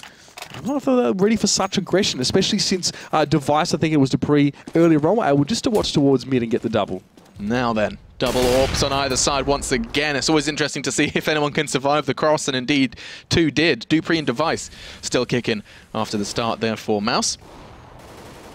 And actually, a couple of changes on the side of TSM. No more is CageNB on short. Instead, Xyp9x has taken the helm there. They've swapped around, and you can see why, because CageNB has just connected over towards Dennis on long. Well, with Dennis being down, Carrigan has also got himself set up in pit there. Xyp9x is watching. Device through mid just took down Nico as he's pushing down. But now mouz actually using this maybe little opening here to make their way through. Chris J on towards short. You see him now, going to make a push on towards this one. He's going to force Xyp9x off the balcony. Now he's going to come forward aggressively. CageNB, is he ready for this? Just a little bit of baiting from Chris J at the moment. Might try to sell something. And maybe comes back through mid, but Device is there. This double AWP setup is proving to be really oppressive for mousesports. Yeah, they are just keeping them locked out, and Device actually narrowly missing out one. Gonna pay the price as Nex wins out, and the AWP, the AK duel. Nice angle being held by Xyp9x. In fact, he's looking to try and adopt something better as the smoke does come out, and damage is done. Just two members left, made one as Nex with no health left, no hope really, as Xyp9x is looking to finish the job, and it's going to be his teammate Carrigan who does do that. So 6-5 then, as this one is being kept nice and close, and you're right, the double AWP setup is responsible for a whole lot of this kind of, well, both early pressure, but these late game rounds, these late kind of last 20-30 seconds, mouz have very little room to maneuver because of those early frags. And the economy's a little bit skewed at the moment for mousesports. You see that Chris J had quite a lot, and they are just going to go for a save here. So again, on Dennis, Godby and Chris J, there are some nades, a couple of flashes as well, Armor and Tech9. They had good success with this push before, but this time TSM Device is not taking any prisoners as he shoves his way down mid. But here's the B push. dupreeh will be sitting in the back of the side, and there comes some players. He didn't actually manage to connect that first few shot, and there it is. Device now chiming in on B. Doesn't matter where the man is, he's getting fragged. dupreeh also behind the boxes, just gets one with the M4. Now got the USP out through smoke. There's plenty of smoke, but it doesn't matter. CageNB sees straight through that one and gets the finish on towards Nico. Device has been the force to be reckoned with. That's an extra 2. So from 14 to 16 now he resides. Look at that. Almost double what his teammates are bringing into the equation so far. And on the other side of mousesports, Godby not really bringing too much to the fray in terms of frags. Just the one so far in our 12 rounds so far here on Dust 2. I really do think, and not being an expert myself, I really do think that TSM's double AWP setup is one of the most potent that we have in CSGO at the moment. Either Device or CageNB are incredibly potent in that particular role here. So Chris J has one of his own, but CageNB is just going to shut him down immediately. That does remind me of what Moses said over in Dubai. His main point was that TSM has the best Dust 2 in the world at this point. That was his comment, and you know what? They smashed Virtus Pro 16-3 when they were there. So. Absolutely, but it's just crazy to see that like the way that they structure it is so, not reliant, but it does most definitely work so much better when you have the AWP in the hands of both Device and CageNB, especially on that CT side. This is going to look more like to shape up like a standard short execute, something we haven't actually seen too much from mouz since the pistol. Tempo definitely being halted slightly here. It's going to be the same trio of Carrigan, Cajun, and Xyp9x that's going to be over at A here. So mouz, there's no free pass in towards this site here. They have to set this one up nicely. They do have a Molotov on Godby. Look out for that one being used just to try and clear Xyp9x out, but he's actually sitting right back towards Goose there. So not really exposed right now. Fairly passive setup here as CageNB's just watching the slight angle from Carr. And dupreeh, well, he's also just taking his time there as well. I like that angle from him. That's basically keeping his teammates safe and enables him to see right over the smoke. This is very nice. It does mean mousesports could get caught out here. There we go now. dupreeh making some shots. He had the perfect position. He does take down Nico. He should have possibly seen through that, but there's still two mouz players pushing up towards B. But Device, he'll be ready. Doesn't get the kill, but Xyp9x does. Godby over the top there, through the little gap, takes him down, and he's just the only player. He gets the plant. That's something as Carrigan pushes out, and it was dupreeh who silences Godby. Making the best out of a bad situation there for Godby as he's got like sweat on his brow, desperately trying to get the last digit in. He does manage to get that bomb down, but that is going to be the 8th for TSM. And you're right, it is, the map is quite literally sliced in two, and there is a 3-2 split between them. It's Device and dupreeh, the double Ds, who are left to their own devices between mid and B. We'll do have a pause here, of course, as mousesports having lost one of their players. So we can, I guess, take a moment to just have a look at things as well. I mean, 6 out of the last 7 rounds have gone towards Team Solo mid. They definitely seem like they've woken up a bit more off the back of Device as well. And I think that coincides as well with their more prolific employment of this double AWP setup as well. Don't want to harp on it, but again, like they have a lot of freedom with Device being able to hold mid so well. CageNB can be at A. He's not aggressive play as well. He's poking some fairly passive angles, just holding. And mousesports are just breaking like waves upon rock right now. It almost seems like they're splintering themselves rather than Team Solo mid breaking them down. Yep. These next 2 rounds are kind of crunch time, though, because you better believe that 10-5 sounds an awful lot worse than 8-7. And now, keeping my eyes on the prize, it does look like we're going to be seeing something different from mouz. You said that karrigan and Cajun have been a force to be reckoned with on long, and we know that from experience. And just having that AWP trained on that location, it's just terrifying because, you know, if you get past Cajun, congratulations, but karrigan's waiting for you, and they're not going to be doing it because Nico immediately does go down. And that you said before, karrigan's there to babysit, gets 2 for himself. Now they back away, and TSM, doesn't matter where you try, doesn't matter where you approach them. And hang on a second, we need to address this because Chris J, he's walked into B, and dupreeh must have walked straight past him. They must have quite literally just caught a whiff of each other through smoke. I've seen something like this on Reddit before. Yeah, there it is. All right, so Chris going to be able to pick up a device there. He doesn't know that there's players for TSM in mid here, so he has to be careful. dupreeh walked straight past him, so he might be as unaware as dupreeh is now. But there's the shots coming in. Got big, perfect stuff on towards the head of Xyp9x there. Just snapped him right up, but unfortunately dupreeh will have to put a damper on things there and take him out. dupreeh, I mean, they quite literally must have pushed through that smoke at the same time. I'd love to see that one again, but it does mean now that that's going to be 9. mapsports going to be desperate to try and get that 6th on the board before they swap sides. And I mean, so far, it has been a bit of a tough one for them. You've seen them try mid, you've seen them try short execute, you've seen them try long. Majority of the time, unless they get the opening pick, hang on a second, Device looking towards suicide. Every single time Device has kind of got that opener, that's when we see mouz hit the brakes, and that's when we see the rounds kind of not go their way. And there it is, Device finds the opener this time, going aggressive towards lowers, and now mouz hit the brakes. Well, Cajun there as well. These AWPs are doing so much work for TSM right now. Device aggressively peeking that one. Dennis will now drop. It's just got B left because that's 4 kills between the AWPers this round and got B. Will be able to respond on towards Device, but can he get the second? No. He's slightly tagged up. He's going to head straight towards short. It looks like he wants to take this battle here against Cajun.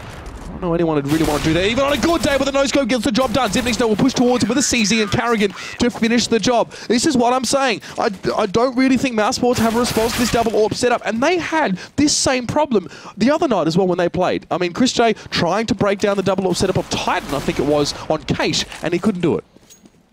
Interestingly enough, you know, mouz, they don't really have that option on their roster. I have no doubt that there is someone else that can kind of wield the AWP. I've seen Nico on more than one occasion pick up the AWP for himself, and I believe it was Kenny S who not recently, or quite a while ago actually, was quoted as saying that Nico was one of those AWPers that he feared playing up against when he did have the option to pick it up. And now, with just 5 rounds acquired on that T side, mapsports are going to have to do something special. And I mean, once the ball got rolling, once TSM got that double AWP in play on the CT side, there was very little that mouz could do, and that was evidenced by the how many consecutive rounds we saw. It's like 6 or 7 by the end of that one. Well, mapsports have tried the double AWP here as well. It just hasn't seemed to have worked out in such a good way, but they do obviously move towards the CT side now as the pistol does begin. A little bit of harassment going on towards long there as Nico took down Xyp9x. Got B now as well in the pit. Chris J going to make his way in towards mid here. Does see a couple of players who's forced to back up there, but he's so sharp on towards a head of Device to pick him up. 3v5. Okay, mouz. Really damage done, and that does hamstring the assault. Is now TSM probably considering a pressure through mid, and Chris J is going to be the one to welcome them with open arms and headshots as he does take karrigan down and out of the Danish equation. And now just dupreeh and Cajun left to finish this one. Chris J does go down as Cajun at least able to trade into that sort of situation here. But where will they go? Maybe short? It's just Nico currently on A right now. Godby is trying to make a bit of a flank as well through mid. I don't know how fast it's going to be if he's going to catch them. Not at this stage at least. So Nico now to receive. He's still full health, still full armor, in a decent position. I think he'd like to play from here normally, but here comes TSM. He gets dinked. He's down towards 1 health now, but he does get Cajun. He's going to wait for some backup surely now as he does duck away. The flash will subside. There's a second one now as well. Jeez, dupreeh getting quite aggressive. He will be able to pick that one up. Only a little bit of health left, but it's a 1v3 now. dupreeh trying to get the plant down. Next trying to deny that one. He can. Didn't manage to get the bomb down. dupreeh actually opted to cancel the plant in order to try and go for the 1v3. Maybe, just maybe, if it had held that, he could have got that down and aided his team with some money. But no, instead, we are just going to go ahead and see this one start to go the way of mapsports on the CT side. Getting the first round is important. Let's see if they can build off the back of that one. They're looking to do that quite heavily, actually. Look at this SMG buy. We're going to see 3 equipped for them into the second round. And TSM looking a little bit armored. Helmet for 3 of them, and dupreeh deletes Godby right off the bat. It's a good start there for Team Solo mid. It is obviously 2 deagles for them right now. the CZ, and a couple smokes here, so not a huge amount of utility for them. mouz do have, I guess, well, the advantage, at least in the early stages, but losing that one player. Let's see now how TSM exploit that. They're trying to poke and prod, they're trying to create an opening, but mouz, now Chris J being brought up in towards CT to try and bolster those forces here at A. He does have a P90. See what he can do from it there as well. He doesn't want to really take any, I guess, duels at length with that one now. Nico actually got himself an M4, but here's the push from TSM now out and towards short. A little bit of damage done by Chris J. Traded in. Smoke is going to come up as well. Carrigan went low. mouz is going to be able to finish the job. Device goes down as well. And there it is. mouz Sports getting it done with Zipnix to fall. Only Cajun B is left now after Dennis gets the job done. I think he's about to drop himself as well. Is he Cajun B? Yes. He'll go. And a fairly clean anti-eco there coming out from mouz, or a fairly clean second round. It's going to need more than that though as well. Let's think about it. I mean, it's...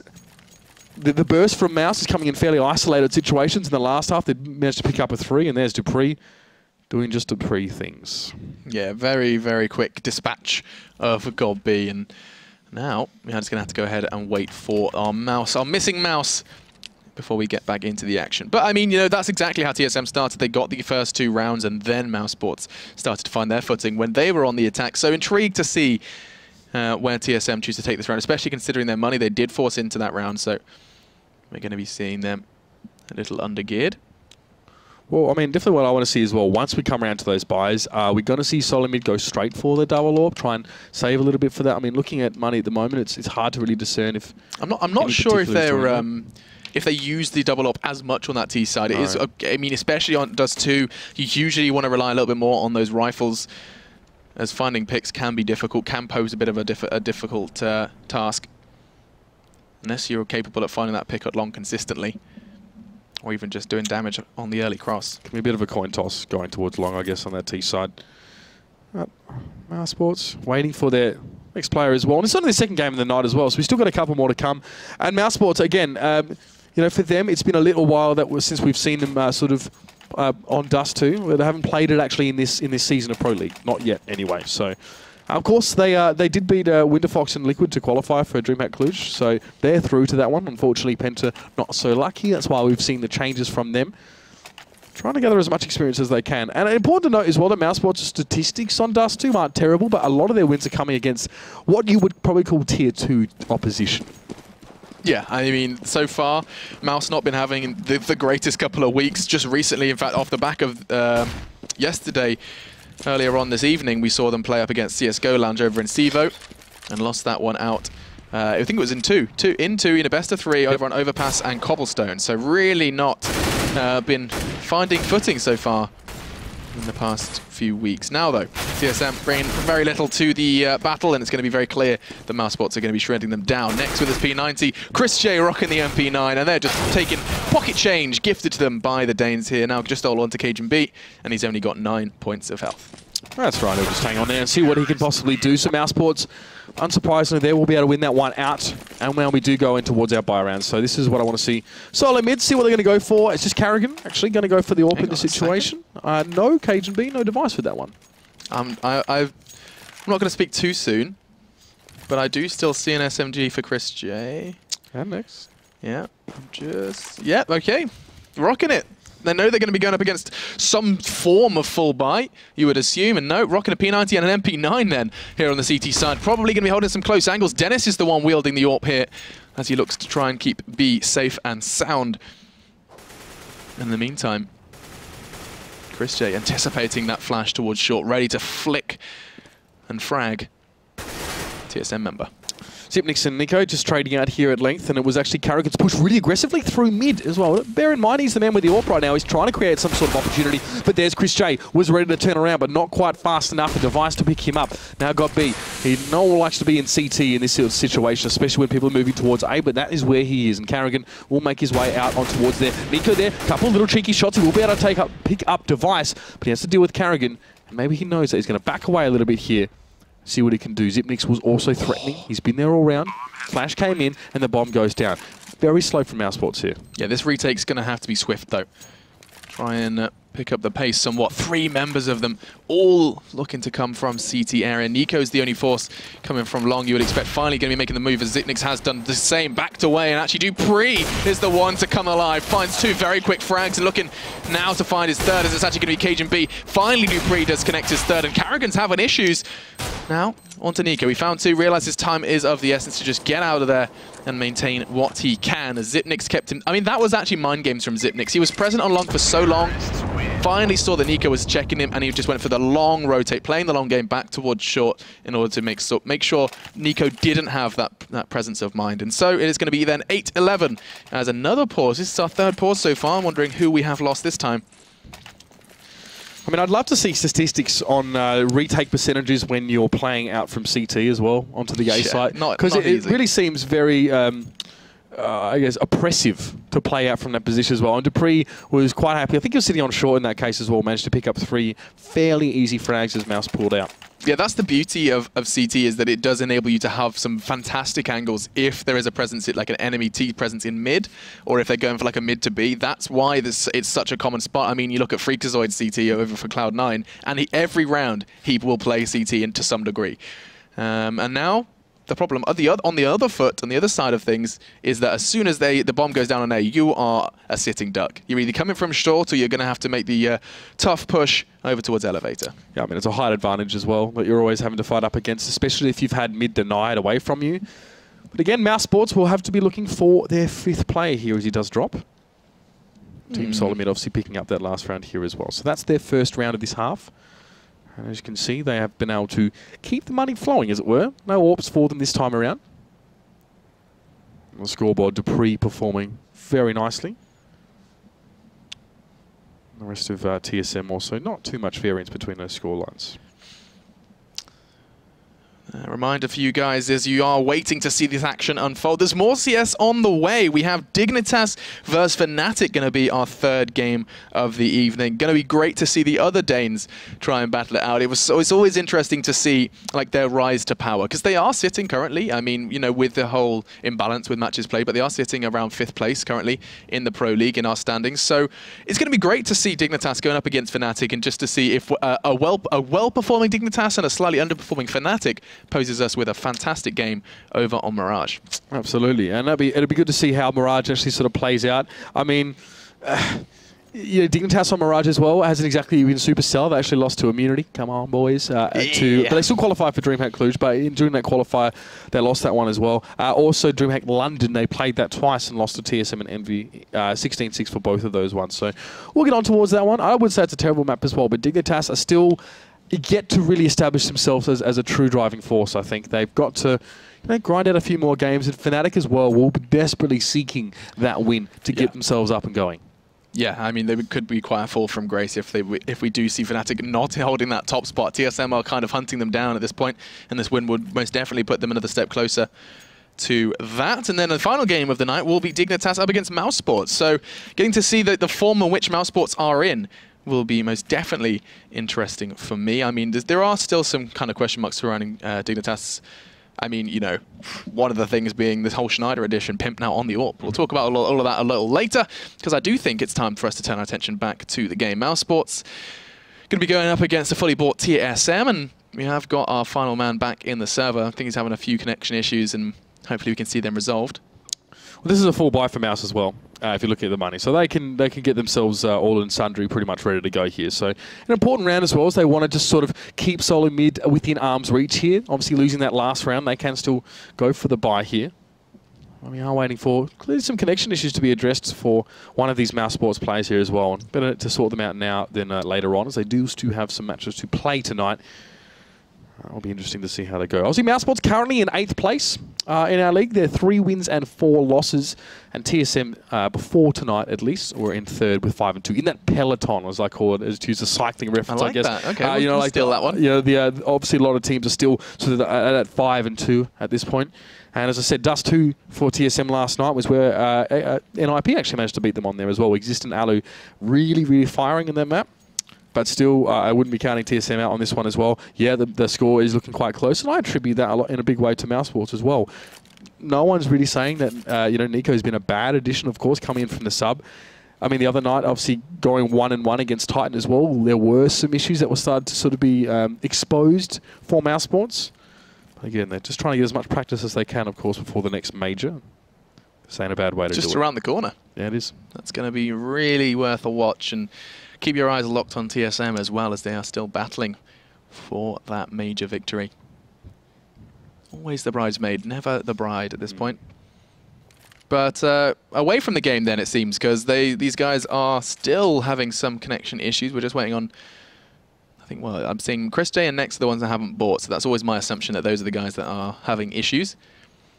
So instead, Mitch, they're probably wondering who the hell you are, dude. They're like, who is this beautiful Australian man that has invaded our stream? So, I mean, you've been having fun over the last couple of days? Absolutely. It's been really good to get to jump into some CSGO stuff here as well.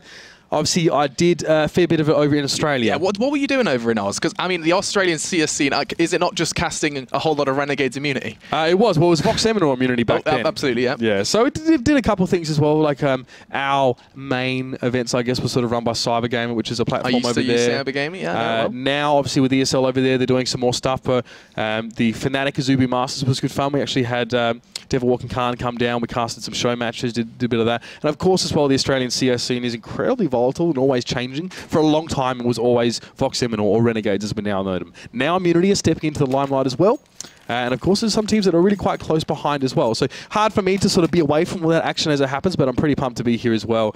And hopefully, for you guys as well, I've enhanced your viewing experience a little bit, because I'm definitely pumped to be here. Now we're going to be into this one. No mousesports have finally got their issues sorted. Chris J going to be buying up the orb. All right then, so jumping back into the action, this is our second game of 4 tonight for the ESL ESEA Pro League. mousesports looking to close in on TSM here, as we do see Chris J now wielding the AWP up against the full rifle buy of TSM. Of course, something that we were not seeing too much of over on their CT side, but now here on the attack, they're going full AK, and it does look like they're looking to try and seize some control of both middle and short. TSM asking the question of Mouse towards mid, and Mouse have actually left that mostly unattended. They got a couple players in CT, 2 might I add. So that'll be interesting if TSM try to make a move towards there. But Carrigan is on short. We see Chris J now stepping back, getting ready to set up. If that push does come towards him, TSM have taken control. Molotov in towards mid. Nothing to write home about. I don't think TSM really want to traipse over that one at this stage. But you can see Dennis and Mouse, of course, Dennis and Next, should I say, over at the B side. They're getting a little bit antsy here as TSM now get ready for this push to A. Oh, great angle from Chris J. Just catches device as he was considering a peek towards Goose. Godby does exactly the same thing, and now TSM have been cut down to size. Cajun B pressuring through mid there. That's very nice. Godby is going to be kicking himself because now there's more to come. Cajun B finally is shut down by Dennis, but the damage most definitely is permanent, and now all onto Zipnix. 1 man left, and there's no hope for him as Dennis seals his fate. And that's going to be another one for mousesports, an important one as well. As you said before, that's going to be closing the gap. They picked up the 3 off the back of the pistol. Then TSM bit back, but now their money's straight back down to the Stone Age, or maybe the Bronze Age, as you're going to see a couple of deagles. But there's very little for TSM in this one. Great work from Chris J. They're holding on A. Kept it passive, kept himself around the corner after getting that initial pick, moved back towards Goose. He actually didn't see one of the TSM players that already pushed up quite close to him, but all of a sudden TSM were preoccupied with what was happening in CT, so worked in his favour, no doubt about it. Cajun B has the deagle here, no armour whatsoever for TSM here as well, so mousesports now licking their lips, hoping to get themselves another round on the board here, and not being too risky as TSM going for actually, honestly, a fairly similar split. It's Nico gets the better of Carrigan, they're fighting in Longhouse there. Changing my terminology for that one. One more bedroom. Is Chris J ready on the pick? Ooh, the flick up doesn't quite get him the kill, but Godby about to eat Zipnix up as he does drop down in. Chris J now on towards device. He's trying to watch the cross, but Dupree manages to take his head off there. It's a mess! It is a mess, but mousesports still prevail in the end, and that's Nico with 3 frags to his name. That's 10 as well for mousesports now. As I think TSM are going to be forced to quite a few Galils. I'm seeing money. Yeah, he's going to be Device and Carrigan then looking to take the less than ideal route into this round. The same can't be said for Mouse, though, as they're going to have another shot at this one. That was an interesting one for me. We saw like this kind of Nico all-star hold where he's always getting these frags that he probably shouldn't up against TSM, and they try and do the same right back. So there's aggressive push through Longhouse that really opened things up there for mousesports. Now the buy, though, couple Galils here, and Cajun B is able to clean up Dennis with one of them. Look at that. They overextend. Dennis and Next, they charge into upper tons, trying to keep pressure applied on the B hole, but never mind. Nico and Chris J are going to be getting the frags they need. Nico on the other end of the map, picking up 2 on long. And that overextension, very aggressive stuff from Mouse, fortunately, has been forgiven by their teammates. God B. Rather forward positioning here on short. Definitely a bit of confidence about this one. He knows the bomb is there, but so is Device. And I think so is Cajun B as well. Both those players stacked up in a position. God B, great pop flash there to pick up Device. And the bomb down on the ground as well. He's going to smoke that flash that one. He's going to back away. And Cajun B now, well, the net will be closing somewhat as he does sneak up. He wants to take this fight. What a shot towards the head of God B. But Nico will shut him down. Another 3K for Nico in this round. That man is starting to get out of control. Yeah, that's 6 frags in 2 rounds. 21 overall for him, as he is starting to come alive here on the defensive side. He's like, he's a bit of a roamer though. We've seen him getting a whole lot of frags towards that short, but he's also very, very present towards long. So he's a bit of flexible. He's a rubber band between the two. And he's basically filling the role of 2 players at this point. TSM now back to pistols. They've only got 1 flash on Zibnix here. Not a lot to work with at all. Mouse getting themselves this reserve at least of rounds. This is going to be quite a close finish at this rate, at least unless TSM fire up towards the end of things. It's a 3-man stack towards that A side of the map here for Mouse. Nico again. We've got B right here. Let's see what they can do. TSM pouring out. Nico picks up Zibnix. And I don't think there's going to be any more challenge there from TSM. Just the 1 player to push through. TSM more concerned about mid. Here comes Dupree. Does get tagged up quite heavily. Looking for a deagle shot. Won't connect. Yeah, TSM, they were kind of hoping and praying that they could just get an early pick, as that would mean everything in terms of getting that bomb down. Instead, though, Dennis and Nex just look to be digging their heels in on B. Dupree is so hungry for just something. And Chris J, knowing he did earlier damage, connects through the wall to finish Dupree off. And hang on a second, Carrigan does manage to catch one without the other. As I don't know what Dennis was necessarily looking at initially. Next was just staring at the doors, and now just Cajun B and Device. Nothing really achieved, excuse me, so far in this round. And just as I say that, Cajun B does take one out of the running. Got to try for something at this stage, and Device gives us a little bit of flair as Chris J goes down, but it was also Cajun B to claim a scalp with that deal. And the bomb, as is being indicated, is a long way away, and Device only has 2 points of health to rub together. And Dennis will take those away very quickly. That's nasty. Like, he's like, okay, they're miles away, I've got an AWP. Maybe I'll just have a quick look, and bang, those 2 points of health are no more. So, Mouse Sports, that's a whole load in a row, 4 for them. So far, we've only seen 1 successful T round from the Danish side, Team Solo Mid. So let's see if they can mix it up. So far, they have tried a great deal of pressure towards long, and Nico shut that down twice. We saw them go for this kind of pistol short execute. So far, they haven't had too many opportunities with rifles. It looks like they're going to be going towards long again. A lot of smoke, a lot of flashes, and 3 members of Mouse initially showed face at long, and all of them have turned it round. That's right, they're getting the heck out of dodge now, as they did throw some smokes to cover their retreat. At TSM are going to find nothing for this aggressive stack towards long, and Mouse come away with all the information. They know there's a strong presence for TSM there. They're going to sit right back on this one, and now TSM have to poke long and make their way through. I like that. They chose not to face. Mouse not interested in an early exchange. They are the guys that can just sit. TSM are the ones that have to come to them, and they make that call quite wisely. It does come down, though, to Chris J's hold on long, and no AWP in play for the T side. It's going to be difficult, especially for that player in pit. Device is in pit, though, and Chris J, I don't think is aware of this at all. I don't think he knows because of all the smoke that came up. He had his back turned, so a quick peek from Device might help, but he's only got an AK in hand as well. No warps at all for Team Solo Mid. These long angles could be problematic.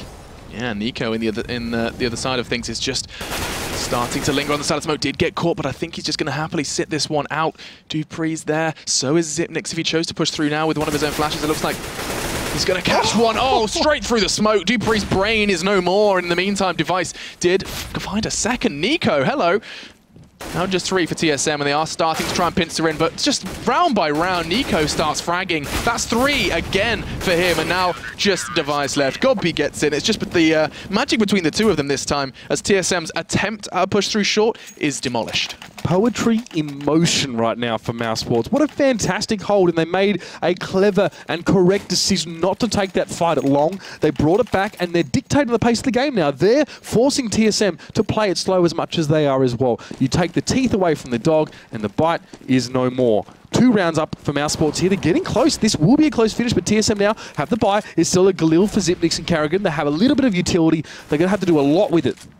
Yeah, I think you're absolutely right. It's going to be intriguing to me, especially to see if they can actually forge some sort of assault towards B, because it hasn't been tried. Not once. We saw a couple of kind of sneaky plays just with the P250, but nothing really in the shape of a proper assault. The only thing we've seen is actually Device asking questions, I think it was, of one of the Mouse Sports players in the pistol round. That's it. Now, actually, this might be it. This could be very well be a mid to B. They are starting to stack up. There's the smokes and flashes. This is just what we asked for. And Nex is so blind. How did they not see there's a player behind him? Carrigan finally swings around, trying to find a second. He does. Redeeming features found. That's going to be the Danes seizing control of B, just what we asked for. That's right, Carrigan had some kangaroo blood in him there, jumping up on towards that box, made it very hard for him to be hit, and the bomb plant does occur over towards B. Cajun B will sit on that one now. Mouse Sports sticking together as a group. There's still an AWP with them as well. I think they'll save this one though. A 3-gun save for Mouse Sports. Very, very conservative for them. They know they're close to the goal, but they have to hang on. Yeah, I mean, that's just smart CS, knowing that the chances of a retake up against the 4, especially on B, it's a very difficult site in order to kind of regain control once it's lost. And so you just can see Device going on a hunt. I wouldn't be surprised actually if Chris J takes him out of the running if he really does challenge long. No, it doesn't even have his AWP out. He's not interested in anything other than survival at this point. That is going to put 12 on the board for TSM, and the first real attempt, the real kind of blood in the water towards B, and they do manage to pick up a round. Important one here. The second round for Team Solar Mid in this half. It was 10-5 at halftime, and Mouse Sports have managed to pressure them beautifully. 8 rounds for them here. It's been absolutely good. Absolutely good. Absolutely like good. Almost a really emotive thing, and then absolutely good.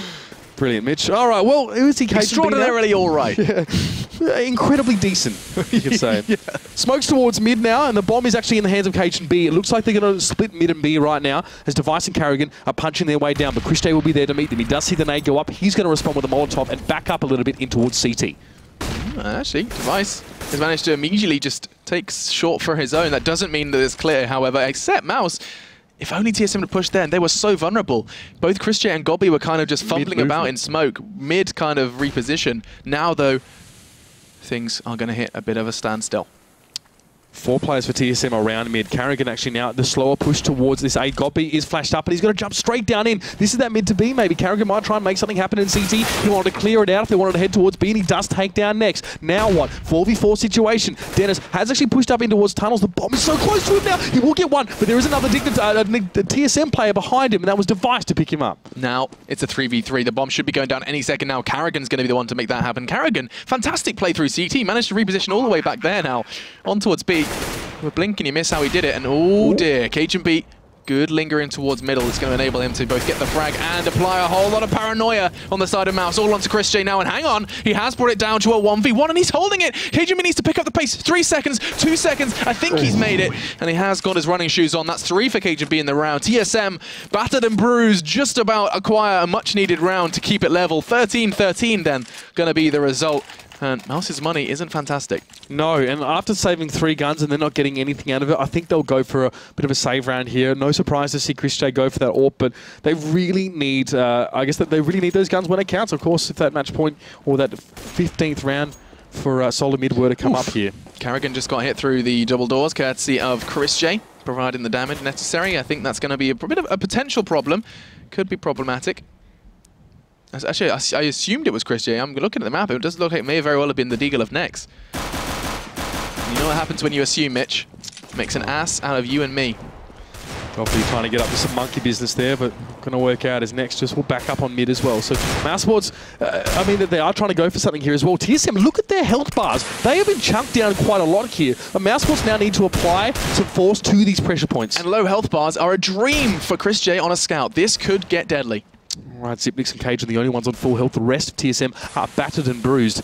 But will it be enough for Mouse Sports to actually clinch this one out? Let's see what Chris J can do. He's up, looking towards that short there on the boost, but TSM are slowly retracting, actually heading over towards that B side. But Dennis and Nex will be lying in wait. And with them, of course, just the pistols here. They have to make sure every shot counts. At TSM seem undecided right now. They're looking for a solid opening, something to actually build on in this round. They're going to make their way towards mid. There's Zipnix and, of course, Device around there. They're looking for the smoke towards CT. They're going to make their way across. Gobby, though, he's got the boost spot, but TSM are read straight through that. Zipnix prepared for that eventuality. We'll be able to pick him up, and now Chris J forced to make a rotate. Dennis did respond nicely. Dennis holding beautifully from B, but there's Zipnix now to shut him down. 2v3. I mean, Mouse, they've got to make something out of us here. Yeah, I think Cajun B's in a prime spot here, and I think we could very well be seeing 2 very dead mice in a second. Just the one, as Chris J's quick to respond, does get himself an AK. He's got a molly as well. It's going to enable him to play a bit of a process of elimination now. Well, I think actually that kind of did not work out, and that's going to cost him his life, as Device can just hold the close angle alongside Zipnix. And TSM, things are starting to go very much their way. So it's going to be 14, and Mouse are going to be probably battling to play for the equalizer here. And you know what? I think it's been a couple rounds at least since Nico's actually gotten a frag. He had those 3 big rounds, I think, where he got about 8 kills in them. And now, I think in the last 3 rounds, I'm gonna extend to saying that he hasn't got a frag here. So the man has gone a bit quiet just when mousesports need him most to close the deal here. Force up for them now again as well. You can see a FAMAS in the mix, but it's not too bad for them generally. Let's see what they can make of it here. Kits on 3 players. As a little bit of damage goes towards Dennis, who's in front of tunnels. All right then. Going to be seeing a bit of an intriguing stack over from mouz. They put 3 players deep in towards B. They are anticipating the bomb, and hang on. Karrigan through T-Spawn is about to be making that very delivery. Device was the one trying to keep Nico and God be busy, and it's kind of done exactly what was intended. As we are going to reach that 60-second mark, and mouz could have a very good read here if TSM continue. I do say that though, things are going to start to rotate back towards middle. No stranger to a mid to B though. Right. mousesports have done nothing to indicate that this is a stack though, because they don't usually have a strong presence in mid early on these rounds on the CT side, or at least they haven't. God B will normally sit back in CT here, so as far as TSM is concerned, this could be just the default setup. This is going to be a huge B hit. Cajun B and Karrigan from upper, 3 players pushing mid to B. This is going to be intriguing to see what mousesports can do to deal with it. Not much, as now Dennis is down, and Chris J, look how vulnerable they are, they're just holding hands. What was that? Nex and Chris J just having a tea party over on B, and it's been completely crashed by the Danes. And now it's just going to be Nico and God B. That was a crucial round. They even had the numbers, but their positioning was really, really questionable. It's just going to be then God B and Nico. I think they were concerned as well about the push coming from CT as well. From a TSM, they might have tried to set up to maybe aggressively push them through the doors, but with a double-pronged attack like that as well, they got completely caught with their pants down. And then Nico and God B just going to sit back on this one as well. You can see that they do want to save these guns. Of course, they have to. Nico... Oh no. It might be too late for him to fire now. That was a pop flash for him. He's looking for Zipnix, but he doesn't poke the doorway as well. He could be caught by surprise here. Dupree does signal his own presence there, but there's Device to pick up Nico. And God B now just has to sit in pit and hope to stay alive. They want these guns out of mousesports' hands. They'll stop at nothing to do it, but there's God B. He goes down, and Dupree will get that gun out of his hands. Match point comes up, and mousesports are in a very difficult situation now. Look at that Those 2 rifles were so crucial to try and bring this into overtime, and you can see that TSM have just really pushed where it hurts there. That was so crucial. We're going to be seeing the scout party brought in. Never doubt Chris J with a scout though.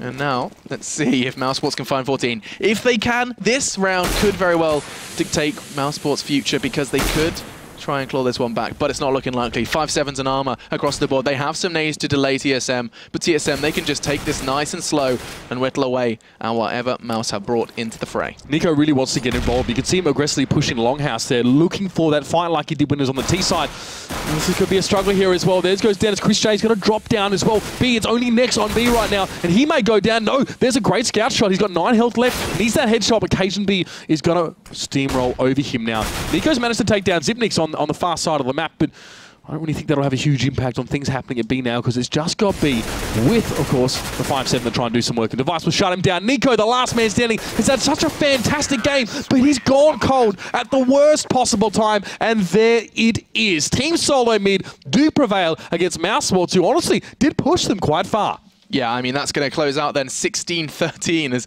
I do return to my seat. Quick. Yeah, that was swift. But yeah, so that one ends with a bit of a kind of, it felt like we lost Nico towards the end. You made the point, he did stop fragging, but I mean, you can't tell him off. He's sitting at the top of the score with 25 frags. The absence of frags was coming from God B, but that's no surprise. He is always one of those in-game leaders that kind of sticks to the original idea of an in-game leader, which is someone that does kind of usually have to pay with a loss of frags for that in-game leadership. There are a couple of exceptions currently in the form of Happy primarily, I'm thinking of, but yeah, that's gonna be a tough one for mouz, because they really could have done with that win so far in the Pro League. Really telling sign as well when we saw God B set out for the mid to B defense against TSM pushing on that one. He went for the box spot in CT, but straight away Zipnix straight to his head. Yep. He knew exactly what was going to be happening there, and maybe a lack of variation there for him as well. A little bit too predictable, mousesports, but it does seem like they struggle to really close out those rounds if Nico is not doing damage. And TSM read that well. They stopped pressuring long. They stopped pushing on towards A. Their B rounds always worked really, really well. Even against the 3-stack that mouz tried to put up, it seemed like there was no response from the Germans. Yeah, really, really, though, the redeeming feature of this game was just seeing how double up setup from TSM played out. Really just pleasurable to watch. Like, we were just calling it, and the round we even highlighted it, we saw 4 of the 5 frags coming in from those 2 AWPs, Device and Cajun B, just fragged on either ends of the map. So really good stuff from TSM, and we're not done with the Danes just yet. Dignitas were about to be making a show up against Fnatic straight after this. Surprising one was the game against CLG, where they basically had rehearsed it and practiced it so much that by the time it came to Mirage, like the 4th time running against Fnatic, they just completely had like an answer to everything. And if anyone was ever looking to kind of play against Fnatic over on Mirage, that's a game to watch. As now Dignitas are about to put all their hopes into Pimp for their side choice, and he's down to 35. And Pronex laughs at him, just slices him down. And so Fnatic do have their choice of side then coming in to this best of 1. All right, let's see what they go for here as well. I'm definitely keenly watching Dignitas here. AZ has had some good games in recent times as well. Yeah. And obviously we're always looking at Schneider and constantly getting, I guess, indicators of how he's developing and how he's sort of fitting in. Of course, that's putting Pimp in a position to pick up the AWP now as well. So big changes for them, to be honest. With just one player coming in, it does actually shake things up. Yeah, I mean, and Pimp being such a proficient rifler, it does mean Dignitas are in this kind of sticky spot where there is a lot of times when you would want to have your best riflers and your AWP in play, but you just can't. Yep. And now let's see how this one starts off. Does look like we're going to be seeing quite the B presence from Dignitas. Just MSL actually lingering over towards A to maybe, just maybe, lurk a couple of frags out, or maybe just distract a couple of Fnatic boys further down the line. Yeah, it's MSL actually the only one with the grenades here as well. He is probably trying to sell something at A. He's throwing a fair few through, and this has drawn 4 players from Fnatic to A. Look at that. That's beautiful. The bait and switch, and now Pronax is going to be all alone. He's going to be hunted down like a rabid dog as they look to take him out of the running. The rotate is on, and actually, oh dear, this hasn't gone fantastically for Dignitas because Fnatic, they're already there, and the frags are going to start coming in. It was a super quick rotation actually as Pronax takes down Schneider, and only AZ and Pimp are left here. Pimp doing well. He gets 2. Nicely done. Straight towards the heads of Olafmeister and Pronax. Pronax did get tagged up a little bit by Olaf there, which didn't help. Crims has a kit, and he has a dream. He has a goal at least as well to get this one defused. He does go to what? AZ. Oh, Pimp gets the 2. Big shots in towards him, but he's going to jump on that bomb. Only 5 seconds left, and Pimp must act quickly. He doesn't think he has a kit. He's not going to go for this one, and Fnatic will get the defuse. Pimp did not back himself in that situation. The second guess always comes back to bite you in the butt. Don't be a tit, buy a kit. Crims is evidence of that as he does pick up the first round with the defuse. That's, I mean, the first question surrounding this, for that round there was, what on earth? How did Pronax survive so long? He was kicking and screaming right until the closing seconds of that game. Really good to see how he survived against 4 Ts, just hiding around short, keeping these angles and options open. As the second round from Dignitas is going to be rather minor. No armor to be seen. It's going to be a Kevlar-less round, just a Deagle and a couple of P250s then for Dignitas into this one. And straight in towards underpass as well at the moment. Looks like they're trying to control mid as much as they can. JW trying to drop down, and Schneider will be able to pick him up. That's a Famis going over towards Dignitas now, but Flusher trying to get some long range mag 7 action going in towards Connector. Going to get some damage, but not going to find some kills. But Pimp, sharp as you like, takes down Olafmeister. Fnatic down to 3. Yeah, now we're going to get a little scared for Fnatic. Pronax is probably going to be doing the Pronax flash, I have no doubt about that, as they are starting to scurry potentially towards his location. Nope, turn around, Bright Eyes. They are heading over towards A. It's going to be Pimp and AZ then, who are the ones going to keep them locked in on mid. It's very important to have a mid presence with a rotate like this because it does make Pronax's options rather limited. He's most likely going to be walking straight into a trap laid out by Pimp. I say trap, I don't think Pimp's expecting this. Oh, he could make noise picking up the weapon. No, that's a dead Pimp. Yeah, that's it. Pronax backed himself enough to push around that corner and secure the kill towards Pimp. Dignitas are making very slow moves on towards A, and there's Crims getting the kill on towards MSL, holding beautifully there from Ticket Booth, and he'll just take a little bit of a step back. Schneider is also tagged up very, very heavy, down to 23. Pronax doing work as well from short. Great job from him, 2 in the bag, and Flusher will finish the job with the mag 7. What a round from Pronax as well. That could have gone so differently if he had been taken out by Pimp. One frag could have made all of the difference, but no. After the initial little bit of a mess, we did see Fnatic stabilize quite nicely off the back of their in-game leader. 2 then to 0 into the start of this one. Dignitas now equipping themselves back up to the 9s with their AKs. I'm intrigued to see actually how they choose to format this one. We've seen them put a whole lot of emphasis on middle, and it looks like this round is no exception. I'm loving Pronax right now. He's played a couple really, really good rounds. But Dignitas look to try and take control of mid. It's MSL out in front. Does have an AK flasher, quickly switches away hastily maybe, and gets it taken down. And now JW trying to flash out, trying to hold position now, looking towards Kirby. He's up in paddles, and Kirby's too sharp as well. Fnatic are losing these aim battles. They're just 1v1s at this stage. They've managed to lose 2 players in the process. MSL super low. AZ now the man taking point. He's pushing straight through, and Pronax responds. He is inside jungle, and he's getting pushed onto by Schneider as well. He had to reload, but Schneider, Swedish man, will be able to clean him up there. It's just Crims left. What's your plan here, Crims? Smoke has locked him out, and I think he's going to be quite happy to just back away and save this one. Dignitas playing this beautifully and actually managing to get away with the majority of their players still kicking, at least so far, unless Crims goes absolutely nuts, and it doesn't look like it's going to be happening. Instead, he's just going to go ahead and take stock in the kitchen. And this is going to be a nice response from Dignitas into that 3rd round, picking up the win and picking it up efficiently. Nope, that's another rifle down, and Skierby went hunting. I don't think anything else is going to come of that, especially considering he's just going to smoke his way. Oh, tell a lie. Schneider. Ooh, beautiful from Crims. Just keep himself safe and sound. Keeps himself the kit and the rifle. Oh, not last second. MSL gets it. I do get excited when you see these hunts go down. It's like a little bit of Hunger Games-esque as they all start converging on that one weapon. But no, it's going to be a very nice round for Dignitas, and nice and early on as well. First couple of rounds are quite close as well, so Dignitas a little bit unfortunate maybe not to or to only have one in the bag. But look at this, messy buy here. JW has an AWP, the rest of his team going for pistols. He does have armor as well, gets the double in mid. That's ridiculous. AZ and MSL, see you later, gentlemen. And that is now 3 players left for Dignitas to try and work on towards this one. Pimp just trying to hold it together. He probably is quite shocked about what JW just managed to do. They lined up for him, and that AWP investment is most definitely going to be justified now, as hunt does continue from Fnatic in this round. They've got rifles now, they've got frags, and Schneider's wondering where it all went wrong. Now JW is going to be going down, not going to be finding his 3rd of the round.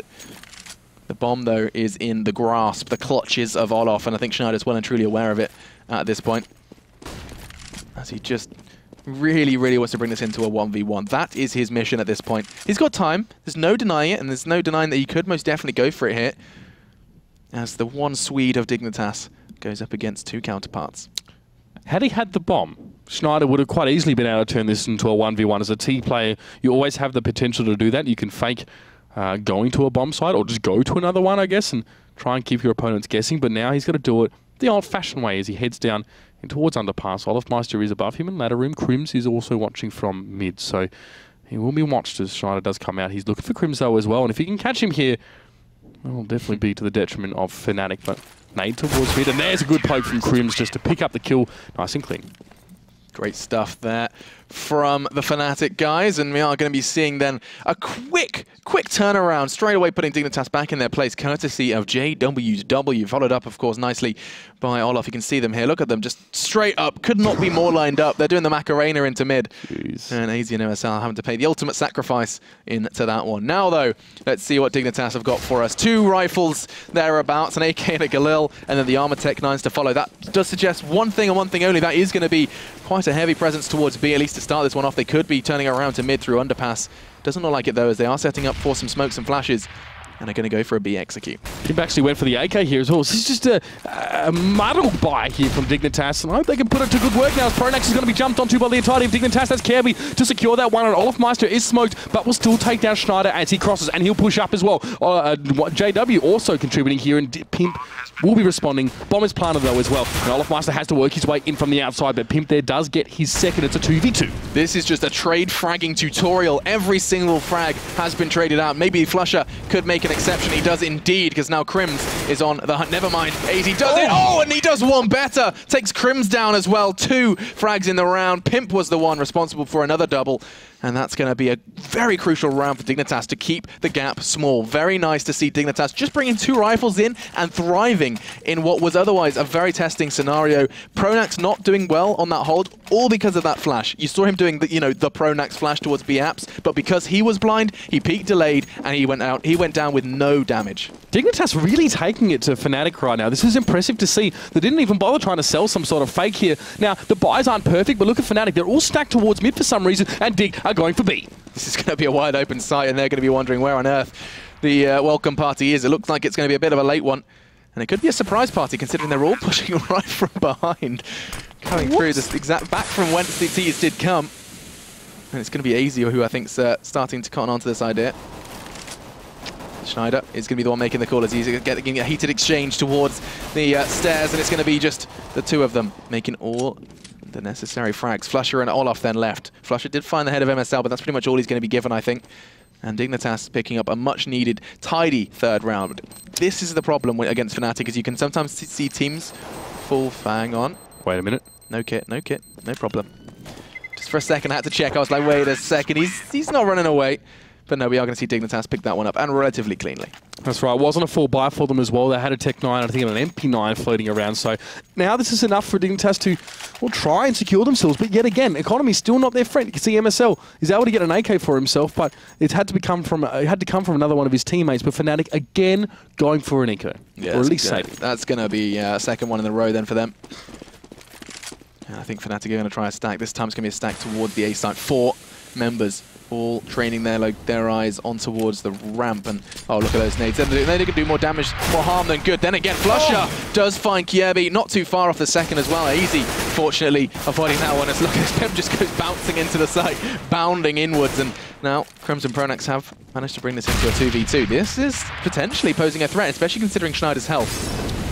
Fnatic have made this messy now, but there's a lot of flashes coming towards Pronax as well. Double Molotov to try and deny him position, but he's already up on stairs. The smoke is still there, but he has an opportunity at least. Olafmeister was kept away for at least a moment. He obviously has an AK in hand. Very much a danger player right now. But the bomb is down. ESEA back into the corner.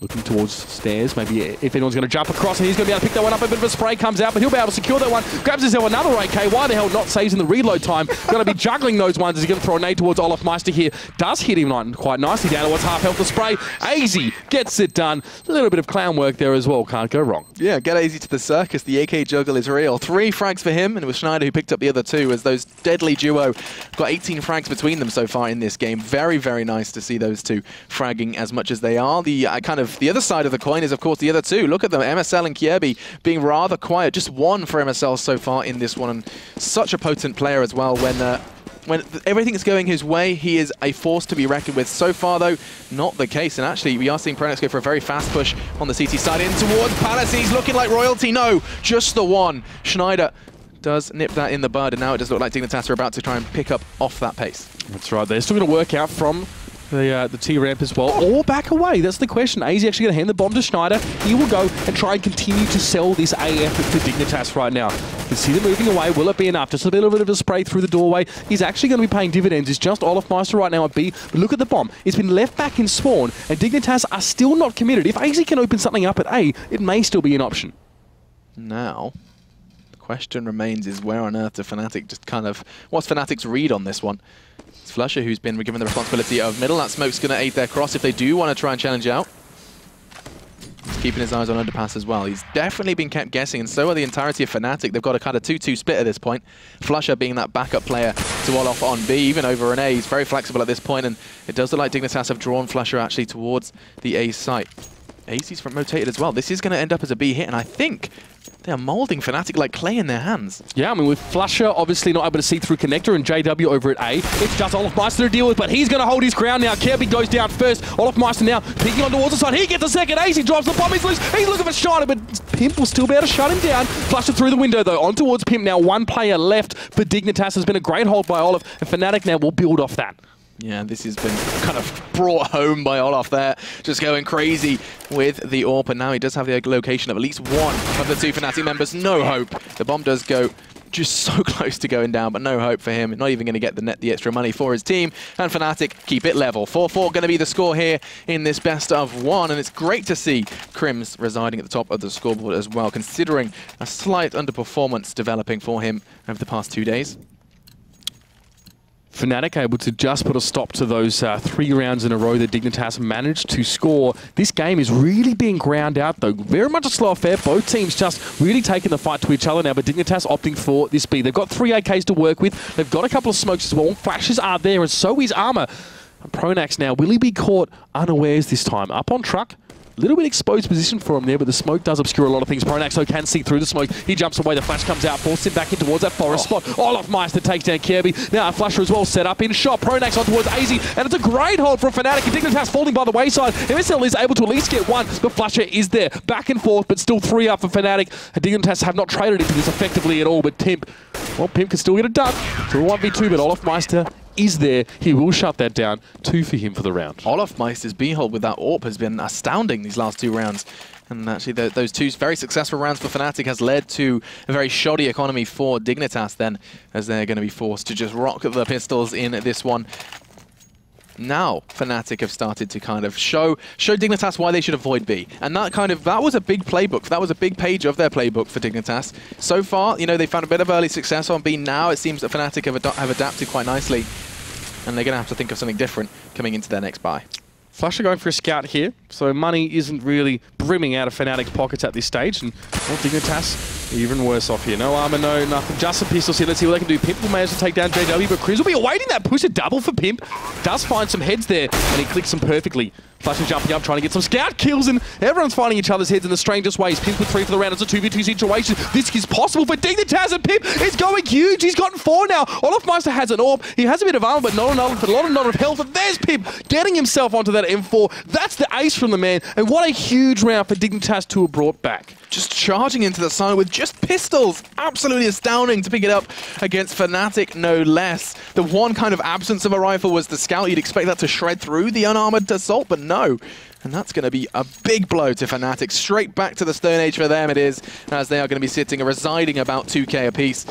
And it's just going to be CZs and P250s for them to work with into this next round.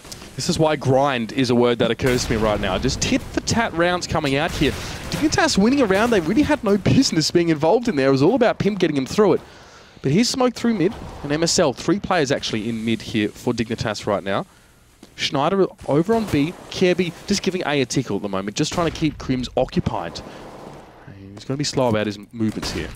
Yeah, Crims did get brought down to 32, and Dignitas actually going surprisingly aggressive, knowing what Fnatic's economy may be, not too cautious and not too paranoid about the corners. As it's going to be a couple of exchanges favouring MSL there. Pronax and Olof are no more. And Dignitas desperately trying to do this as neat and tidy as they can, and so far so good. AZ and Kirby on the hunt towards Crims. They find him, and now the last man to stand and fall, it will be Flusher, as Dignitas do just put their nose in the lead. Exceedingly clean anti-eco there for Dignitas. And look at the scoreboard as well. Fnatic also just grinding this one out look together. Look at the grind. You can see, look at the order in which those rounds have been acquired. It's quite literally 2, 1, 1, 3, 2, 2. Back and forth, these 2 teams brawl. And it's a pleasure to watch. Well, I mean, Dignitas, they have some high flyers, of course, in Pimp and AZ right now. Kirby and MSL have had quiet ones, but they've definitely been doing their job, and they must continue to do it now. MSL will be lining up this one here. That should be for jungle, I think. Yeah, actually just goes on the other side of Connector and enables you a little bit more of Connector control. JW just gets smoked out, though. And Flusher, I like this hold. He's going to enable him to kind of catch some close tees. It's going to be AZ then, whose head, does get caught out. Oh, it's a very blind Flusher. No! No cigar. Olaf does catch him, and MSL quick to bite back. Flusher is the target of his affection, and now a very low health Pronax does evade the flames and continues to hold steady on B. Olofmeister there, after some uncharacteristic shakiness, will be able to pick up that kill towards Pimp and leave only 2 on Dignitas. Fnatic with guns as well. They've got a lot to work with here, and Kirby asking questions of A side as well. He's just there pushing through, doesn't have the bomb. That one is in the hands of MSL, who's trying to make his way through, but Olofmeister trying to catch onto him through Connector. Olaf goes down to 7 points of health, but here's JW and Crims as well. The cavalry has arrived towards A. The bomb is going to get there as well. MSL the one with it in his hands, but JW is going to dash his hopes and dreams in a second. Oh, now he has just 2 points of health. It's 7 health, first 2 health. 1 bullet will win this brawl, and oh my lord, he could have very well been caught out with that drop, and now 1 tap of that P250 could bring Olaf down, but cheeky. Be very nice. Gets the nade to land besides Olaf, and the bomb, of course, is going to be causing problems. All right, Observer, we're aware. We're well and truly aware, but it's good to see that Kirby is going to be able to recover himself. He managed to get away with both the M4 and a little bit of armor between him and Crims and JW. Dignitas have money here at this stage, so it's not imperative that the save is made, but Kirby understands and he wants to go for that AWP there. able to pick that up, get some more value. Of course, with only 2 points of health, you'd be crazy to really go for too much. But here's Fnatic. They're able to buy, at least for the most part anyway. And as I see, Dignitas in the same position here. Very much a back and forth affair here as well. I'd be interested to see now if the second half is going to bring us any sort of greater performances from either of these teams, because it's just a slapfest really at this stage. Pimp on the AWP. First time for him in this game. I want to have a little look what he can do in this. So far, Dignitas haven't put too much effort into emphasis towards that, and there's no kind of surprise there considering what he has been doing with the rifle, sitting now top of the scoreboard with 14. Olaf's about to walk straight into Schneider. That's good for Dignitas as AZ does the same. In the meantime, Crim's just pockets a double over towards A. He's been fantastic on this A-hold, but Pimp's nade changes that as this is going to be now JW's turn to fall. Kierby responsible. And now Pronax on the rotate. He's been so good on B. Let's see if he can do it over on the opposite side of the map. Quick flash to delay him. The bomb is not going to be going down anytime soon, though, because that bomb's locked out on ramp. Pimp backed away into a corner as well. Pronax is exerting a whole lot of force with his utility here. It's almost no point in him poking stairs because the smoke narrowed it down. There's only one place where he could appear from. Dignitas are going to be watching now, but there goes Pimp, the 1v1. It is a kit in the hands of Pronax here. I don't think he's going to be trying his luck, though, as well. Fnatic still quite close in this one as Kevy will obviously get the plant down now. He was maybe expecting a rotate, wanted to put himself in a central position, did Pronax. He's got more health here, and he does find the head. Beautiful stuff from him as well. Always, like you can see, as the tactician for Fnatic, the cogs are always turning in that man's head, and he's played that very smart. Very, very nice from Pronax then. Two very important frags, and it's going to be causing problems now for Dignitas. 7-6 gonna be the scoreline here, and Dignitas already, I feel like 6 rounds acquired on that T side here on Mirage is an achievement in itself. It's very good that they've managed to kind of find a way, find a route into Fnatic's defense, and they're going to be very happy with that one. If they could add an extra, or even 2, they would be most definitely in good terms to make this a very competitive game on their defensive side. JW going towards me, trying to channel some of that magic. He does pick up MSL. Successful push for him now. Let's see if he can get another one. Or Flash will be able to contribute. There goes JW, cutting Dignitas down. The glass cannon build from the man coming out quite nicely, and only 2 for Dignitas left after that slaughter in mid. Okay, Pimp and Kierby then. Got 5 members to find. It's not looking like that's for certain, but Kierby starts to find some hope. Just the one. He didn't have to pay too heavy of a price either, as that could be a second. Oh, we get caught out, but fortunately Pimp's there to babysit and to ensure his teammate's survival. Does catch a glimpse of Olaf towards there's a second one as well. Oh my god, how is he still breathing? He's going to try and keep himself safe in the smoke. They know he's there. The bomb's going in as well, courtesy of Pimp. And now 3 members of Fnatic are locked out. Make it now all onto Pimp, as he is going to try and hunt them down. He is in trouble, and Pronax is the one to bring him down to size. That's going to be the 8th for Fnatic, and I mean, I started seeing little glimmers in their eyes that could have been an incredible 2 versus 5, but Fnatic are the seasoned veterans and are not going to let rounds like that slip away. Yeah, we're really pushing his luck there. You see how aggressively he came in towards that connector? Smoke was there, but the Olafmeister spray down did eventually claim him. So Dignitas, they're up and about it as well. You can see that they're definitely feeling reasonably confident now as well, holding Fnatic so close. And yeah, as you said, 6 rounds T-side, great stuff from them. They have the guns, at least for the most part now, to maybe make it a 7th here, and they'll be happy going on to CT in that situation. Schneider only got a Tech 9, but Pimp takes down JW, the man. When he gets his AWP in his hands, as good as he is with a rifle, he's such an important pivot right now for Dignitas as he wreaks havoc in mid. Yeah, taking down JW is no easy task either, so taking that very strong AWP presence down is only going to force it into the hands of Olaf, which is still not as easy as it may sound. Olaf does get the frag. Nice from him, as it is going to be now a level battle. 2 versus 2. Olaf's low, though. And oh, Schneider's lower. Taken down. Pimp now with the AWP. 1v2. Olafmeister is down to 21 health, and Pronax is also fairly low. Have a look at this as a boosting towards mid. So a bit of an unexpected angle possible here for Fnatic, as Olafmeister will poke jungle eventually. Pimp, sorry, should I say, none the wiser, and Olaf is going wide, going back through CT here. The bomb is still loose, and Pimp has to go over towards that one now. How can he set this up to sort of be safe in both directions? I don't think he can. He doesn't know that Olaf is going to be coming from this direction. He hasn't really looked, and Olaf can just take his time, line it up, make the set shot. Fnatic goes 9-6 at halftime. Only towards the end, to be honest, where we're really starting to see Fnatic show some of that Fnatic magic that we're liking to see. Shaky in a lot of ways as well, and JW still not really hitting his straps the way he would like to.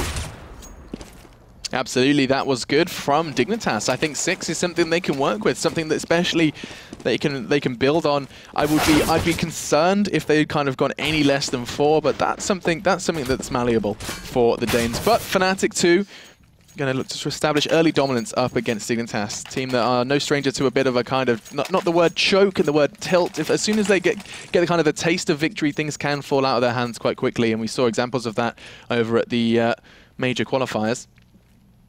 But here we go then, jumping into our second half then of our third game of the day here for the Pro League. Let's see how Fnatic choose to structure their assault. It's been a couple of weeks since Fnatic have played this map, and last time it was Envy that beat them 16-6. So they're hoping to, you know, make their short return to this one successfully. But AZ just straight through the head of Olafmeister with that lovely USP shot, and smoke down for him as he will cross over towards A now. Fnatic got to come out from this one. JW getting tagged up only very slightly. He's going to go straight towards AZ now. Going to try and take that distance advantage away from him. Bomb's going to be planted right now. Pimp does take down Flusher. Back and forth. Kirby on towards Crims. JW still chiming in. Gets his second now. Looking for a third. Will he be able to connect? No, it does look like MSL just able to back away with a slither of health. 2v2, actually. 2v1 now. Schneider managed to deal with JW. Bomb is down as well. Pronax with it all to do. Yeah, and MSL just needs to stay alive. That's his mission. Oh, he's failed it. And now very well could go horribly wrong for Dignitas. Pronax gets 4 as he takes Schneider's life away from him as well. Everything was coming up Dignitas there. They all picked up the early frags. It was looking very, very temperamental for Fnatic. But then Pronax, who is residing right at the higher echelons of the Fnatic scoreboard, 16 for him. It's great to see him both in form, but also picking up 4 frags in that round. And essentially denying Dignitas the opportunity to level the scoreline as well. Great way to hold on in a pistol round that, again, he had no business winning, but somehow he managed to keep his wits about him and get it done. Really great stuff from him now. MSL really aggressively pushing towards underpass here. Olaf has been alerted. He's going to go head-to-head with them in just a moment. Yeah, that's the problem with that flash. I always kind of raise a couple of questions with that fast flash, because if they're not pushing, you don't want to go up those stairs. You've just made it very clear your intentions. It's very obvious that there's something coming up that staircase. Instead, though, we do lose MSL early. AZ also falling foul of the smoke, covering over that connector. And Fnatic looks like they might actually make a rotation back towards A. They'll leave Olaf at B, see what he can drum up, see if he can rile up the natives, as it were. 4 Fnatic players now going to make their way towards tier ramp. It's going to be AZ, and it's going to be Schneider to meet them on that site. Just Deagles for Schneider and AZ at this stage. Not going to be easy with a full force of Fnatic pushing towards them as well. Powerful they are, the Deagles. There's not enough bullets to deal with all these Fnatic players pushing towards them. Still, AZ gets 1, but JW and Olafmeister now making their way through. Olaf with his second now, and it's just Pimp to try and make something of this mess. There goes 11, and that's just the power of the pistol. Olaf with 4 that round. You just shredded through the unarmored dig. Excuse me. The point I was going to make was that in an interview we were talking to, I think it was Devilwalk, and he was saying that if Pronax is at the top of the scoreboard, that means Fnatic aren't, like, the fraggers are underperforming. Don't think Pronax is overperforming, just think that everyone else is underperforming. And I think, you know, you can take that with a pinch of salt. I think that definitely Pronax is having a fantastic game. But we aren't seeing necessarily everything we wanted from JW. Say that, though, he has just found AZ very, very quickly, and now Fnatic are going to start to flood into the site. Another eco for Dignitas, though. It's going to be that scary double eco, which is going to put 12 on the board for Fnatic, potentially. This is starting to look pretty dangerous for Dignitas now. Schneider just chilling out in CT here as the bomb is almost effortlessly planted. AZ trying to make an early push towards Palace and create some sort of opportunity. Did not work out yet again. Pimp getting deep straight away. He's forced back around the corner. Fnatic have the utmost amount of control over this map, and it's just Dignitas are sitting back on this one now. I don't really know what the plan is for them right now. Flasher is going to dig Schneider out quite easily, and Fnatic all over this one like moss on a rock. Righto. It's going to be just Kirby and Pimp. And now they're so low. This is just going to be a question of how long it takes before we lose them. And there it is.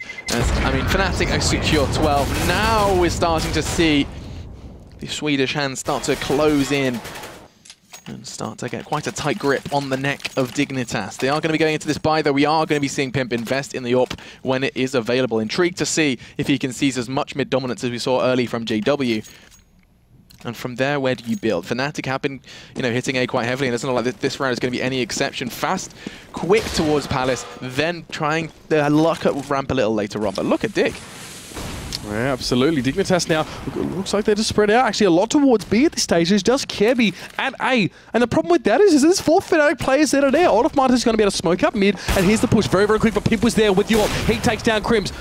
just in from jungle there as well. I think he got a tag towards Flusher, but Schneider is getting involved as well. This is alright from Dignitas. We are going to be seeing JW throw out a nade to connect on towards Kjaerbye. That's the only damage done, though, so far to the Dignitas boys. And Schneider's doing so much damage of his own. Now, just JW and Flusher, and they've got so little health to work with. It's just a matter of time now before Dignitas close in. Easy now making his way up from T-Ram. JW's just sitting in the back corner. He will eventually drop, and it's just Flusher who's, well, he's gotten himself the heck out of dodge. And this is the sad part about it. I guess it's a shame that Dignitas lost the pistol round in the way that they did, because on a 9-6 map, losing that pistol then, being so far behind now and having so much more of a climb to make. But now, the first time we're seeing Dignitas properly with guns in their hand, and this is what they've been able to do with them all game. What a clean buy for them as well. Just Kjaerbye that actually fell. Yeah, and that was down to JW's kind of tag and nade that brought that frag home. Now, though, we are going to be seeing Fnatic fully equipped for this round. Intrigued, I think, is the word, to see if they change it up, not heading towards A so quickly, as we are going to be seeing them spread their numbers. 2 to B, 2 towards middle to some extent or another. And AZ's the one who's been given the responsibility of middle alongside Pimp and his AWP. Crims and Olaf still want to see if they can create something in mid as well, because Pimp has sort of taken the bait. He's gone aggressively in there and a little bit more vulnerable to peaks from top of mid. Ooh. But so far, JW might challenge him here, an underpass, and Pimp gets the better of the Swedish player. Now he's going to back up in the direction of A, and that's a huge opening Dignitas have created. Fnatic losing some momentum. They have to regain it somewhere. Pimp anticipating that presence in underpass. Nice play from him, and of course trusting in AZ's aim to be true, enabling him to hold that angle so aggressively. And now Fnatic have to build off that. 3 players all storming through middle now, and the man, the myth, the legend, Schneider is the one who potentially has to deal with that, and he is just holding at the top of that ladder. He can hear players. He's going to be finding 1, maybe 2, as he does so much damage to Crims. Not enough, as he's still thriving with 12.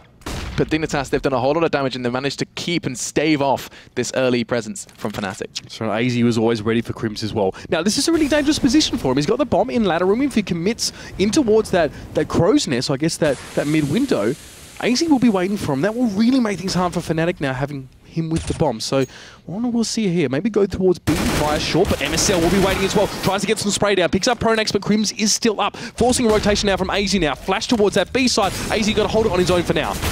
Crims is low, and that's nice. Does finish what Schneider started not too long ago. Pimp does the same onto Flusher. That's 2 now in a row for Dignitas. They're going to have to do better than that. They're going to have to continue to build on that in order to close this gap. And Fnatic, you can see, well, being highlighted there by Observer. No outliers so far in the frags. It's good as well to have that absence of the real bottom fragger, the 1, the 2, the 3. And now we are going to be jumping back into the action to see if Dignitas can add a 3rd in a row here on Mirage. Fnatic going for a bit of a force here. It's not a perfect buy, but it'll be enough at the moment. Ooh. But Pimp, he does get the tag actually on towards JW, so that's going to hurt as well. Molotov straight towards mid window. Fnatic want to deny Pimp any sort of foothold here, but Schneider's going to be in ladder room yet again. Flusher sees a little bit of AC, but won't go for it. Schneider through smoke. He's going to play it right next to him, but he can't quite find him. I don't think he's connected any of those. Now Flusher is going to come barreling around the corner, but the USP is going to be enough. Unfortunately, MSL steals his teammate's thunder by killing him there. What a great play by Schneider to hold Flusher back. MSL just kind of completely nullifying that frag, but taking his teammate out as well. That's one of those ones that's going to come back to haunt you potentially. But still, it is a 4v4, and it does look like JW could potentially cause a threat from jungle. He would have to make noise to do so, though, from ladder. Kjaerbye deep on ramp, and he's going to be the catalyst in what could be a very strong Dignitas defense. They are anticipating it, though. It's going to be 1, not second, as traded out nicely by Crims. Not terrible. Fnatic are pretty beaten up at this point now. Still, Pimp is still able to hold here from this ticket booth or down on CT Ram. Fnatic flashing. They want to go for this one. And JW has still kept himself towards the middle of the map here. So I'll be interested to see how this plays out. Oh, as MSL might cross, but here's Pimp. Ready for Crims. Crims is going to show, but there's a flash. Perfect timing from the man. MSL's got away with it. He jumped straight on down to connector. Finally, JW catches him as he was hightailing it towards the A site. With the bomb now down, and Dignitas' hopes of a 3rd consecutive round have been dashed by a very nice late round from Fnatic. JW's just going to jump straight on into AZ's arms, and now it is just 2 he needs to find. Fnatic going to be sitting back on this one as well. Crims in CT. Olaf Bryce would love to get this one. Definitely make money. Bit more of an issue for Dignitas here, but he's playing safe about it. Flash comes in towards him. AZ goes for the fake, and this has brought Crims up, but AZ manages to take down Crims. It's not going to be enough time. AZ has a kit. Will he go for the real one? Whoa, there is Olaf Meister. Times it well, pokes out and gets the kill. Yeah, good read from Olaf. He knew that the time was going to be just a little too narrow for AZ to fake it out a second time. And now Dignitas fall into that trap of the eco. They're going to be considering what they can throw together. Pimp has enough money to throw pistols at everyone. I think that's exactly what he's going to be doing. Yet 5-7s for all, he says, as there are some pistols laid down. We are going to see what Dignitas can do. Let's not forget, over on that T side, that Pimp round, the ace with just a P250 at the start. It's a rarity, but Dignitas have done it before, and they have got a relatively good read here. 3 players. Oh, I was going to say 3, now 2 taken away by JW. Another aggressive push from AZ to Palace being dashed. Kirby now sitting right back in this corner here, and Fnatic with 4 posturing towards the A side. It's going to be Crimson JW up in Palace. JW looking to add to his total, and that's Schneider just harassing Olaf Meister in mid. Pronax may even make the rotation around just to pick him up, and that might open something for B as well for Fnatic now as Pronax stalking towards that player there. Schneider not ready for Pronax as the bait was good from Olaf Meister. There goes an important player there for Dignitas, and they might be able to make a move towards B. However, JW gets another pick at A, and it's just Kirby and Pimp left to do it all. I don't think there's going to be much more success for Hound. Pimp did have his Kevlar and he kept him alive till the last man. Fnatic keeping it neat. Disappointing times for Dignitas here. I mean, this game could have been so much more from them. It all started, of course, with the pistol round being sort of stolen out of their grasp, and they've been unable to actually put together consecutive rounds in this half. Only 2 rounds for the half for them. And, well, it's been a while since we've seen them here. They must get this one here. Been able to buy. Wow, look at that. All 5 members of Dignitas on 0. That's not something you see every day. They've completely invested into this round, down to the decoy, as now Pimp draws first blood. JW down, do the same is Kirby, but that's going to be stopped by Flusher. Quick exchange now, which does leave Flusher with very little health, though. 6 points of health left for him, and it does seem that Fnatic have kind of message received from Dignitas on A, and they're going to be backing their hell up, back towards T-spawn, maybe leaving a lurking Olaf to do damage. Hang on, AZ.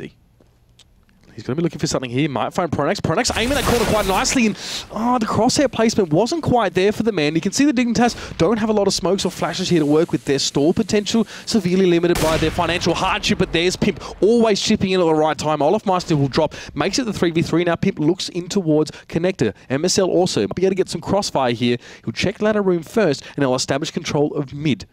Crims not poking either. MSL getting away with murder here, getting inside that ladder room. Gonna poke this one. Crims was there though. Did see him. Took down to about half health, but really, Dignitas need to keep these players alive right now. Nice. Use of their Molotov and smoke to completely lock Dignitas and rather Pimp out of kitchen as the bomb is going to be going down nice and safe for short. Crims is going to be the one to hold from short. Schneider's going to be the one to try and take him down. And he does. That's actually huge because that gives him access to that short area. Flush is low as well. This is a doable round for Dignitas, but it doesn't look like they're willing to go for it. As you can see, Pimp hightailing it over towards A. And they're just going to kind of bow down and let Fnatic take the 15th. They want to keep it all in Pimp's hands, clearly. We'll see what the man can do with it here. And yeah, not challenging this one, not trying to let a flight of fancy take away their only chance at maybe bringing this one back or at least to an overtime here. So Fnatic we'll go to 15-8 here. It is an interesting decision. I mean, that's an on-the-fly decision as well. You have to make that, especially, you know, oh, Flush went down. But especially when you make, like Schneider, for example, getting that early frag, the opening frag that would have, I mean, if there was still 3 Fnatic members standing, understandable, but I don't know. It does, of course, mean that they're going to have a bit of a better jab at this final round to try and take it into overtime, but they've got such a challenge ahead of them. Now, Fnatic have picked up 6 so far of the 8 rounds played here on their second half. We are still seeing the AWP in play, of course, preserved. And it does look like it's going to be going towards B. Maybe a fast peek on towards short. It's good, though, considering the bomb and Fnatic are coming that way as well. MSL stuck towards short, actually. They might be more interested in taking mid away from Fnatic, so this could work against them if they sort of get caught out of position. MSL only has a deagle in hand right now, but here comes Fnatic, but Pimp takes down one. He's going to be just inexorably trying to hold that spot, but JW doing work on the other side of the map. There goes MSL, the man with the deagle. He drops down, back and forth, back and forth. Schneider gets one. Now Fnatic, well, they wanted to push their way in towards underpass, but I think that HLT, that GoTV glitch might mean the game's over. We'll have to keep going though. 3v2 situation. Fnatic only with 2 players right now. Crims getting very, very low there, but manages to win that challenge against Schneider. Very plucky play from the man, and it's just Crims. 2 to find. Pimp and AZ has the bomb, which does, of course, make his job and little journey a little difficult, or rather a little easier, excuse me. But 25 points of health to try and manipulate the 2 remaining Danes. 45 seconds to do it. It's most definitely not looking likely. As he does just continue to hold in underpass. I think Dignitas and truly are aware of where he's going to be coming from as they both train their eyes on Connector. This means only one thing for Crims. And it looks like they're going to be seeing another round on the board for Dignitas. Oh no! Oh no! Okay, easy! Woo! Sigh of relief for Dignitas, as that's going to be 3 in the round for him. And both of them presenting their backs to Crims. That could have been a disaster. Instead, we see the 9th for Dignitas. So bizarre. They were looking towards Connector so earnestly, and they just checked top and mid. Very, very strange there, but luckily Pimp still will get to keep his AWP, I believe. That was maintained by AZ. Dignitas get themselves a sorely needed round there. The first in the last 4, but let's see what they can do. AZ, aggressive push towards mid here. Pimp trying to work out from mid window as well. It's 1-for-1 right now as well. It's all about Fnatic right now. They're doing serious damage. MSL trying to make his rotation towards short, but no, Kirby goes down. It's just Pimp. It's just an MSL as well. Now to try and hold on. Pimp, a key piece for Dignitas goes down, and MSL will be the last man standing, and he is in deep trouble on short. This is going to be the end for Dignitas. They made such a good effort, a valiant effort on that first half. The second, not so lucky, and Fnatic are going to be picking that one up. 69, the final result. Big plays coming out from the Swedish side. Good to see Fnatic kind of holding form on that second half. And we are going to be seeing them pick up another win now. That's going to put them on 8 wins over on the Pro League already. That's right, and if you're Dignitas as well, you just you sit there wondering as well, especially about what could have been, especially after losing that pistol round going into the second half. After honestly a very good first half on that T side, but it seems like they had serious difficulty with holding Fnatic at bay. Some of their players also definitely woke up. JW getting in the mix, Olafmeister consistently fragging over the course of the match. It didn't have to just be Pronax pulling out these strokes of brilliance, but that pistol round for Fnatic truly was a catalyst for their win. Yeah, I think you're right. Those first 3 just started making that number look a little too unobtainable. It was like 11 at one point before Dignitas started to mount some sort of comeback. So, with that said, Dignitas are not out of the woods yet. They've got another game to play. It's going to be a tough one as well. Mouse Sports will be their final opponent for the evening, our final game of the evening. Intrigued to see if Mouse Sports can kind of build off of what we saw from them against TSM. A close loss against Team Solo Mid could put them in good stead for our final game, guys. Stay tuned. We're bringing you our final game of the ESL, ESEA Pro, and Mouse here on Train. Now, of course, both of these teams have decent T-sides on this one from what we saw. It was actually Dignitas who managed to put up the 8 rounds on T-side first and then managed to sort of snowball the rest out to a win. Mouse's T-side actually, as I correct myself, struggled a little bit after the first 4 bye last time these two went together. But I mean, lots changed as well. I don't want to read into that one too much here. Just some stats for you guys at home. Kirby is also one of the highest performing players for Dignitas on Train in general. So keep an eye on him as he gets 2 in this 9th round, but it's not enough. Mouse will be choosing sides. Having that choice of side can be the make or break situation sometimes for Train. But yeah, I mean, so far, especially even yesterday, we saw the power of T-side Train. A lot of people, you know, when it first was reintroduced back into the pool, were I mean, well, let's be honest, they were saying it, but we were also seeing a big bias over into the CT side. But as teams have played it, as a lot of more people have got their hands on it, and things have developed, strategies have formed, and a whole lot more smokes have been learned, T-sides have got a little stronger, a lot more potent as of late. Yeah, it was actually Navi's T-side that allowed them to triumph over Envy as well on this one. Very important part of their victory here. So that's something well worth keeping in mind, I feel, now, as we do await that pistol round to come around. Yeah, I mean, so it'll be interesting to see. I mean, Mouse Sports in recent times on Train, they've won 4 out of 10 of their last games on this one as well. So there you go. That's something to definitely be going on. Be thinking about that as well. And Mouse also sort of now blooding themselves against this higher tier opposition as well. I'm looking forward to see how this one plays out. I think I enjoyed seeing them earlier on the night. On Dust, I thought it was very good, close performance here. Whereas Dignitas, a little bit disappointing against Fnatic. They had their opportunities, unfortunately they were squandered. Of course, you mentioned you know, Pimp's huge efforts, and he was a key player, but the rest of Dig didn't fire when it counted. Yeah, and one of those players was, you know, Kirby, so looking forward to seeing him maybe just continue to stay true to his name as a bit of a Train god. We'll see as we are going into our pistol and final game of the evening, folks. It's time to see if Dignitas can pocket a win tonight after falling flat up against Fnatic. The same counts for Mouse as they struggled. Struggled is the word I'm looking for. Struggled is a fake one, and that was, of course, up against TSM. As let's see how this one plays out. We are seeing an entire stack, all 5 about to bundle and bound in towards that B site. A lot in back B as well. And MSL hasn't really settled his positioning here. I think he's just dropped into the get right spot. But here's a flash, here's a smoke, and here they come. MSL completely blocked off for this one. He can't see a thing. And he's going to have to wait now for the people to appear behind him. He does turn around, gets some shots towards Chris J. He was also protected by the smoke because he couldn't be seen. But now mouz, they're getting involved here. Nico gets one towards MSL. Pimp actually getting the drop on towards next. The back and forth lead. Dignitas still with 3 here, so they've managed to hold thus far. And Dennis will go down. Easy. Getting a nice little double there to help out his team. Kirby, the only one not to draw blood. Yeah, that was a quick double from ESEA as well, turning the tide of that round very, very quickly in favor of Dignitas. As they're going to be going into the second one, you expect to see a whole lot more rifles than you sometimes do here on Train because of the distance by which you want to be taking down mouz. You do not want to be coming in close quarters with them, or at least not in force. You can see ESEA is rocking the MP9. You're intrigued to see what he can do with that one. And on the other side of things for mouz, they are coming into this one with that Tech 9 armor, as you would expect here in the second round. And looks like it's going to be taking a bit of a different shape and potentially looking to get early control of Popdog. That's a perfect place to take your SMG. Nice from ESEA as he snatches Nico away early from the assault. Never really had a chance the man now as ESEA will drop back in towards Connector, and a lot of positioning for Popdog here by mouz. They can safely get down at least, but it's the push out that could be dangerous. Seeing only one now next, just pushing down I think it was. No, they're going to back B here. See what they can achieve. It's just MSL on that B site right now for Dig. The reason the B site can sometimes appeal to these kind of second round buys is that it does enable you to get that bomb down and some extra cash in your pocket should the round go awry. And here we are going to see them attempt to swarm on in, but look at MSL. He is just laughing as he takes 3 down, and that's just onto Gob. He's desperately trying to get the bomb down, and he does so. Mission achieved. Mission complete for mouz, and they are going to be going down to Pimp then to wrap that one up. Great plays there from MSL, the only man to finally fall, but he took 3 with him. And that's going to be a quick second. It's not the first time tonight we've seen God be frantically smashing digits in the bomb when all hope was lost for the rest of his team. But a bit of money into the pockets of mouz Sports there. Definitely a consolation for them here. And you can see we're getting closer to that third round. But for the most part, looks like still going to sit with Tech 9s. God B and Dennis grabbing some of their own here. Yeah, I mean, things kind of went awry for them. Just losing that 1 kill in Popdog. They had no confidence to push on to A from that point.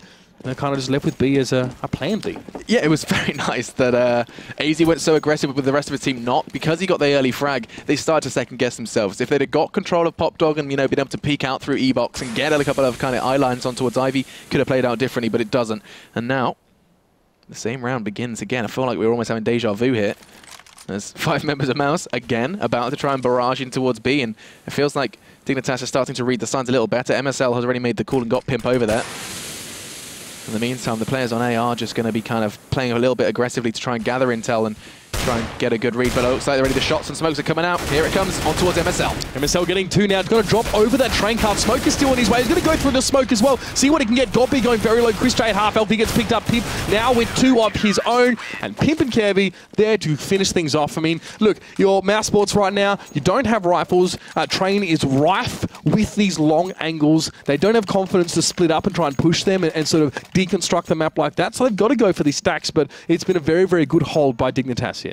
Yeah, so far so good for them. Now, though, it is time for mouz to have a little bit of extra bite to their bark as they have equipped full armor, full weapons, and we're going into our first real buy since that pistol. The initial 3 picked up by Dignitas now, and it's going to be a question of what they can do to make an impact on this T side. Something different, it seems, is they do for the 3-2 split. 3 towards Popdog/B, and we are going to be seeing 2 towards Ivy. Kirby smoke is enough to dissuade mouz from pushing on Ivy for the moment here. He will just sit back on this one a little bit as mouz know how important it is that they use these guns effectively now. The T side has been important for a lot of teams, and they know Diggs is pretty good from experience, so they want to get some of their own rounds here now while they can. But Schneider will hold it, Pop. Schneider trying to bait it out as well. He threw the smoke himself to try and give them a false sense of security. As it doesn't look like it's going to be taking that bait just yet. Instead, mouz are just quite literally hitting a standstill. Just 2 of the 5 members of the assault moving at this point, and does look like we're going to probably not see a push until about the 30-second mark as we do breach 45, and finally some legs are starting to move for mouz. As Dennis is still standing at the top of Popdog, and Nico hasn't even bothered to go for uppers here, so I don't think it'll be a B if they're running low on time here. God B has the bomb, focal point right now And they're going to probably try and go out for A, I feel, in a moment here. You can see him just taking his time and breaking now as he sticks with Chris J. There comes the flash. Chris J already down to half health and time. It's just of the essence right now as MSL takes down Nico. He might have been trying to sell something over at A, but there's Dennis getting on towards Schneider. Bomb quickly being carried towards A, but Chris J is there. He's trying to open things up. He does not have time to work with here. Kirby on towards next. And there's AC getting involved. It's just 2 players left. Godby and Dennis. He's going to try and get the plant down again, frantically trying to get the digits done. He does. And that's all mousesports can achieve with that buy. Great use of flashbangs from Dignitas. Those 2-3 extra flashes they threw in towards the 30-second mark just completely messed up that potential late push. They tried to swarm into A, but they were kind of segregated and separated by those flashbangs. Really solid work from Dignitas and clinched that round. An important round as well. That was the first real test since the pistol.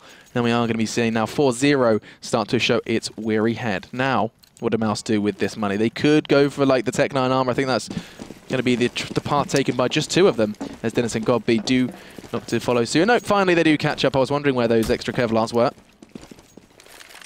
Something tells me this is going to be another aggressive push. I mean, it might not be B this time. They might try and work A. There's next, though. Taking down Schneider. Kirby, though, is there. Trying to get some shots straight down those long angles. AZ and Kirby. There they are. Getting the frags. AZ with 3 this round. And next, again, just 1 player being left on his own. AZ gets the 4-piece from that one. And mousesports seem to be struggling a little bit to come up with something, I guess, a kryptonite for Dignitas as well. Digger stalling him out so well. Well, I mean, they have had really 1 chance so far to really challenge Dignitas, and that's been kind of shrugged off, laughed off by the CT side so far. This is going to be their second shot at it, and they're trying something different. Dennis and Chris J going to be bringing an AWP into the fray. I wouldn't be surprised if we see Chris J and Dennis try and maybe just put 1, if not 2 of them towards Ivy and start to apply some pressure there, because it has been rather unchallenged so far by the T side. Kirby and Schneider have had a pretty quiet game on that corner of the map, and it does look like Nex and Dennis are going to do just that. The smoke comes out towards them. I'm pretty sure Kirby just hit someone in the head with his nade, so he's going to have a good indicator that there is one there. Yeah, I think that might have been just what happened there. And again, just the smoke from Kirby is enough. Dennis, was it through smoke? No, I think he got an angle on Nex, maybe just around the corner. Still managed to pick up that kill towards Kirby, and that's more inroads than mousesports have made yet this game, really. They have more control over A. Posturing towards it has got B. Isn't too far away. You can see him there. Schneider watching like a hawk, though. Is the bomb yet to really be carried anywhere? AZ has been brought over towards an A side, and Dennis hasn't pushed his luck through Ivy yet. But here's MSL holding a really close angle towards Nico. Unexpected, maybe, as he pushed towards upper, but Nico's going to be able to take him down, and he's going to be straight on towards B, just throwing a smoke in front of him, almost simulating an aggressive push towards his site. And Godby will bring this bomb if more picks can be made. It's a big if, though. As we are going to be seeing Pimp find out another one for AZ. As all of a sudden, we're back to a 3v3. This was stacking up against Dignitas, but they just claw their way back and do so quite viciously. As now Schneider could very well find 2 here if he picks around the perfect time. He has, but Godby answers that prayer. And Nex does exactly the same. Now all back onto Pimp. We saw what happened before. Let's see if he can do something special. All on his own. Does not looking likely. Nex shuts him down. That's the AWP now loose, and that's the bomb now down. mousesports find their first. And Dennis was just starting to activate there towards the end of the round, coming out of Ivy. He was probably there to deal with Schneider. I guess they decided to rotate back, but it's a good adaptation coming out here from mousesports to give them that round. They got crushed trying to work B, despite the aggressive positioning of MSL up on uppers. And now mousesports can still buy. It's a little bit thin money-wise still for them now, but it's better than nothing as they get their first consecutive gun round of the game. Okay, where are you taking this one? The 4-1 stack, as pretty standard it seems for now for Train. You get your B player to go aggressively, try and hear some footsteps. If he does, the rotate happens. If not, you've got yourselves a nice stack on towards A. And MSL did do just that. Falls back after not finding too much information, and we are going to be seeing Mouse again. Bit of a standoff towards Ivy. In the meantime, Pimp casts his eyes towards Connector and going to be throwing out a little bit of utility to delay and try and waylay this assault. Nice from Nex. Quickly taken up by AZ, though. In the meantime, Nico's considering a push through this smoke. He would be very vulnerable if he did do just that. Schneider and AZ have a strong position on bomb side, but they're not settled yet. They're sort of still looking left, right, and center. So mousesports have an opportunity to take them by surprise here. But it's important to note that Dennis still trying to make things happen here against Kirby, and he's just not giving him anything. He's playing so passively. He's really forcing mousesports to commit to trying to take over Ivy, especially after last time he went round. And now AZ heads up towards Heaven. Bit of movement here towards Pop Dog. Chris J with the AWP. See, the double AWP setup is still continuing here for mousesports, looking for something. And AZ got his eyes set on that E-box. He'll have a target in just a second as Nico is just going to poke out. It's going to be a Molotov to slow things up there, but it looks straight up towards heaven, and AZ gets completely shattered. Yeah, that's going to be big now, because it's considering how 20 seconds left on the clock and the bomb's still not down. Mouse doesn't look like they're going to be falling foul to what happened before, though. This is better. The bomb's going to be going in, and he has cover. MSL finally rotating from B. Now Kierby has to try and either delay or find a frag. He's going to try and do both now as he does tag up one. It was Dennis that goes down, and oh, not good. MSL did end up pushing on his own. There was no kind of double push. Kierby finds the toes of Dennis with his molly, but it doesn't look like he's going to be willing to take anything else. No extra risks being taken. He's happy to just maintain the Kevlar, the kit, and the M4. mousesports now with their second round in a row so far. Not too bad from them after a bit of a slow start. Their first gun round didn't really go all that well, but this time they're playing a little bit more patiently as well. They're playing around that A side, trying to get shots in towards that one, and I like the use of Ivy as well. I mean, obviously Kirby's still untouched, but they are still holding him there. Kirby, like, by definition, has to stay on that part of the map, and mousesports are looking for overmatches elsewhere. At the scoreboard for a second, 10 frags for AZ. We already highlighted him to be a pretty of a mad fragger and a consistent one at that. You know, sometimes you have these players that can go off. I just feel like AZ is always going off to some degree. I mean, sitting now on 10 frags, he was on 40 the last time we saw him play.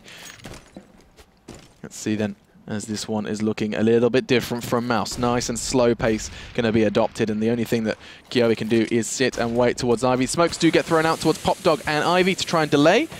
And Nico, look at that, straight away realizes that that's not going to be his ideal route, ideal path. He'd love to tackle MSL, I think, if he gets a chance on B. But here's Kirby again, holding through Ivy, and it's actually Nex and Dennis that are positioned there as well. Yeah, they're boosted over. Here's a Molotov here, interesting enough, up on the B side. Nothing really to come of that one quite yet. Very much a stagnated sort of thing. MSL has actually got himself down amongst the trains here, so we won't be able to see a push coming out from uppers unless he gets a different spot. Here come the smokes to Ivy as well. They're trying to sell something to Kirby and leave Dennis in there to push through that one. Kirby's not an idiot. He's going to flash that one as well. Just hold that spot, and Dennis is just going to back away. If AZ went up this ladder, he would get so much information, but I think the threat of being caught is just a little too high, especially considering Nex has actually now got his eyes trained on that location. Will he check it? No. Not likely. And Mouse are now with 30 seconds left preparing to go and give MSL a little bit of a party. He's holding that angle. He's been so stalwart on B. Pimp's there now to try and keep him holding. He's pushing straight through that smoke. This could be good. MSL's holding a perfect angle. Not going to find the second, though, as AZ didn't quite manage to make too much of an impact. Neither does Pimp. And Mouse have kind of completely claimed B for themselves. Now just Kierby standing after God B. Did get deleted, and Schneider's way too far away to have an impact with this bomb timer now ticking away. Kirby fancies himself a shot at this one now, getting up on towards that spawn, and he gets a great angle on God B now, but the bomb ticking away as well. There are a lot of mousesports players in connected. Next is close to the get-right spot as well. A lot of players here, a great little flank from Dennis. Now they can make this one happen. Schneider is out of the picture right now. He's sitting way back up towards Pop Dog. He's not going to go for it here. Unfortunately enough for the rest of Dignitas, and they're going to let a third consecutive round go over towards mousesports. They're finding some momentum. They're finding some form here on the T side. That's another one for them. Okay, that's going to be 5-3. Dignitas are going to try and change something up now. I feel like MSL has been kind of regularly meeting these opponents late into the round, like quite literally the 20-30 second mark. Mouse, they get a feel for A, they get a feel for the numbers. Sometimes they're finding an early head, and after that they do end up kind of residing over on B. Most of the plants, in fact all of the plants so far from mousesports, bar one, have been over on towards the B site. The God B's kind of suicidal plant in the smoke, and now going to be seeing a very scary buy for Dignitas. It is quite literally just the save and a couple of P250s. They've made it work before, and AZ's trying to make an impact, going aggressive, pressurizing, and how is he not taking any hits? What is going on here? Fortune favours the bold for the man. He's going to back away at least for the moment, but he's done some damage. He's pluckily moving up to take those shots here, and Pimp's the only man on A right now as well. Mouse are pressuring this one. Kirby's watching from way back in. Ivy. Dignitas don't really have the resources to defend this one, especially not with these pistols here. And see, Nico will dispatch off Pimp, and that's Kirby. Just getting the heck out of dodge, or maybe going for a wide flank. I kind of doubt it. I really think that mousesports should be able to hit towards this one pretty quickly, with just MSL watching. God B going for the plant. Next is watching over his shoulder as well. And Kirby now is well and truly out of the picture here. I'd be surprised if he really went for too much. He'll find Nico, though, unaware if he does look towards his left. Or maybe he'll grab himself an AWP. He's going to be very happy with that one, as he's just going to back away and hope Nico doesn't hunt him down too quickly, and that's a perfect shot as well, if he chooses to go for it. Yes, beautiful, clips the corner to take down Nico, fortunately low on health, and now Gobby goes on a mission, on an AWP recovery mission. Chris J does it for him, that's an important frag. And now mousesports are closing that gap on Dignitas. They failed the first buy, but ever since then, they have proven their worth, as that's going to be now 4 in a row, slapping the 5 of Dignitas back to a level playing field. This is a good comeback from mousesports here, of course, bringing it back with 4 in a row. This might be closer than their last meeting on this particular map here. These two teams have constantly sort of pushed each other almost to the limit in a lot of their games here. Mousesports demonstrated that they are like an opponent that deserves respect from Dignitas, and now with 1 round in it, mousesports on a roll that, of course, was an eco for Dignitas, and Schneider has picked up an AWP. Okay, Dignitas trying the double AWP. We know it most definitely worked for Envy. We saw the power of it just yesterday on their train game. Now we're going to be seeing Dennis take down Pimp. That's 1 already deleted. That's huge there from the German sniper. Now looking for a second as well. Did catch a glimpse of someone towards Connector. It was Schneider, but he's cowering a little more passive now after that one. And here comes Mouse, another hit on towards B. Let's see how much success they can find this time. Moving with 5 players here in MSL again, caught out by that one smoke. Not much he can do. Molotov towards his feet. This is going to force him forward, albeit slowly. AZ gets Nico, but Chris responds towards AZ. Here's MSL, trying to disrupt the bomb plant, but he couldn't. Next, was watching the right spot there, and with only Schneider and Kirby to work with here, it might be a struggle, especially with Schneider now holding on his own, just with an AWP. A lot of players to kill. All right then, Schneider darting away to try and keep his AWP safe, see if he can do one better than what his compadre Kiabi. Kiabi! Got a little Australian there. As going to be seeing him get pushed out, trying to keep it safe, and actually does take Chris J's away from him, so that's the start. See if he can finish as well. As this battle for survival from Schneider is going to be hunted down from 2 different angles. It's Schneider who finds another one. He's going to dart away and hold the angle. And that's gone slightly in his favor then, as Godby's desperately trying to keep hold of his rifle and no scope into the air in order to acquire that one. So 5-5 then, as he does manage to cut mousesports down a little bit to size, but their money is most definitely not going to be challenged anytime soon, as we do find ourselves at 5-5. That is quite literally 5 back-to-back rounds for both teams. Yeah, that's right. And mousesports actually doing really well to get the bomb plant and defend it. In fact, the first 2 out of 4 rounds were actually wins for Dignitas by way of defusing here. So it seems like mousesports are managing to get themselves some more longevity as the round goes, and they're holding these sites once they get the plants down. Schneider going for a pretty cheeky angle there. Nico drops early. AZ up at E-box as well. This is aggressive stuff from Dignitas in terms of their positioning.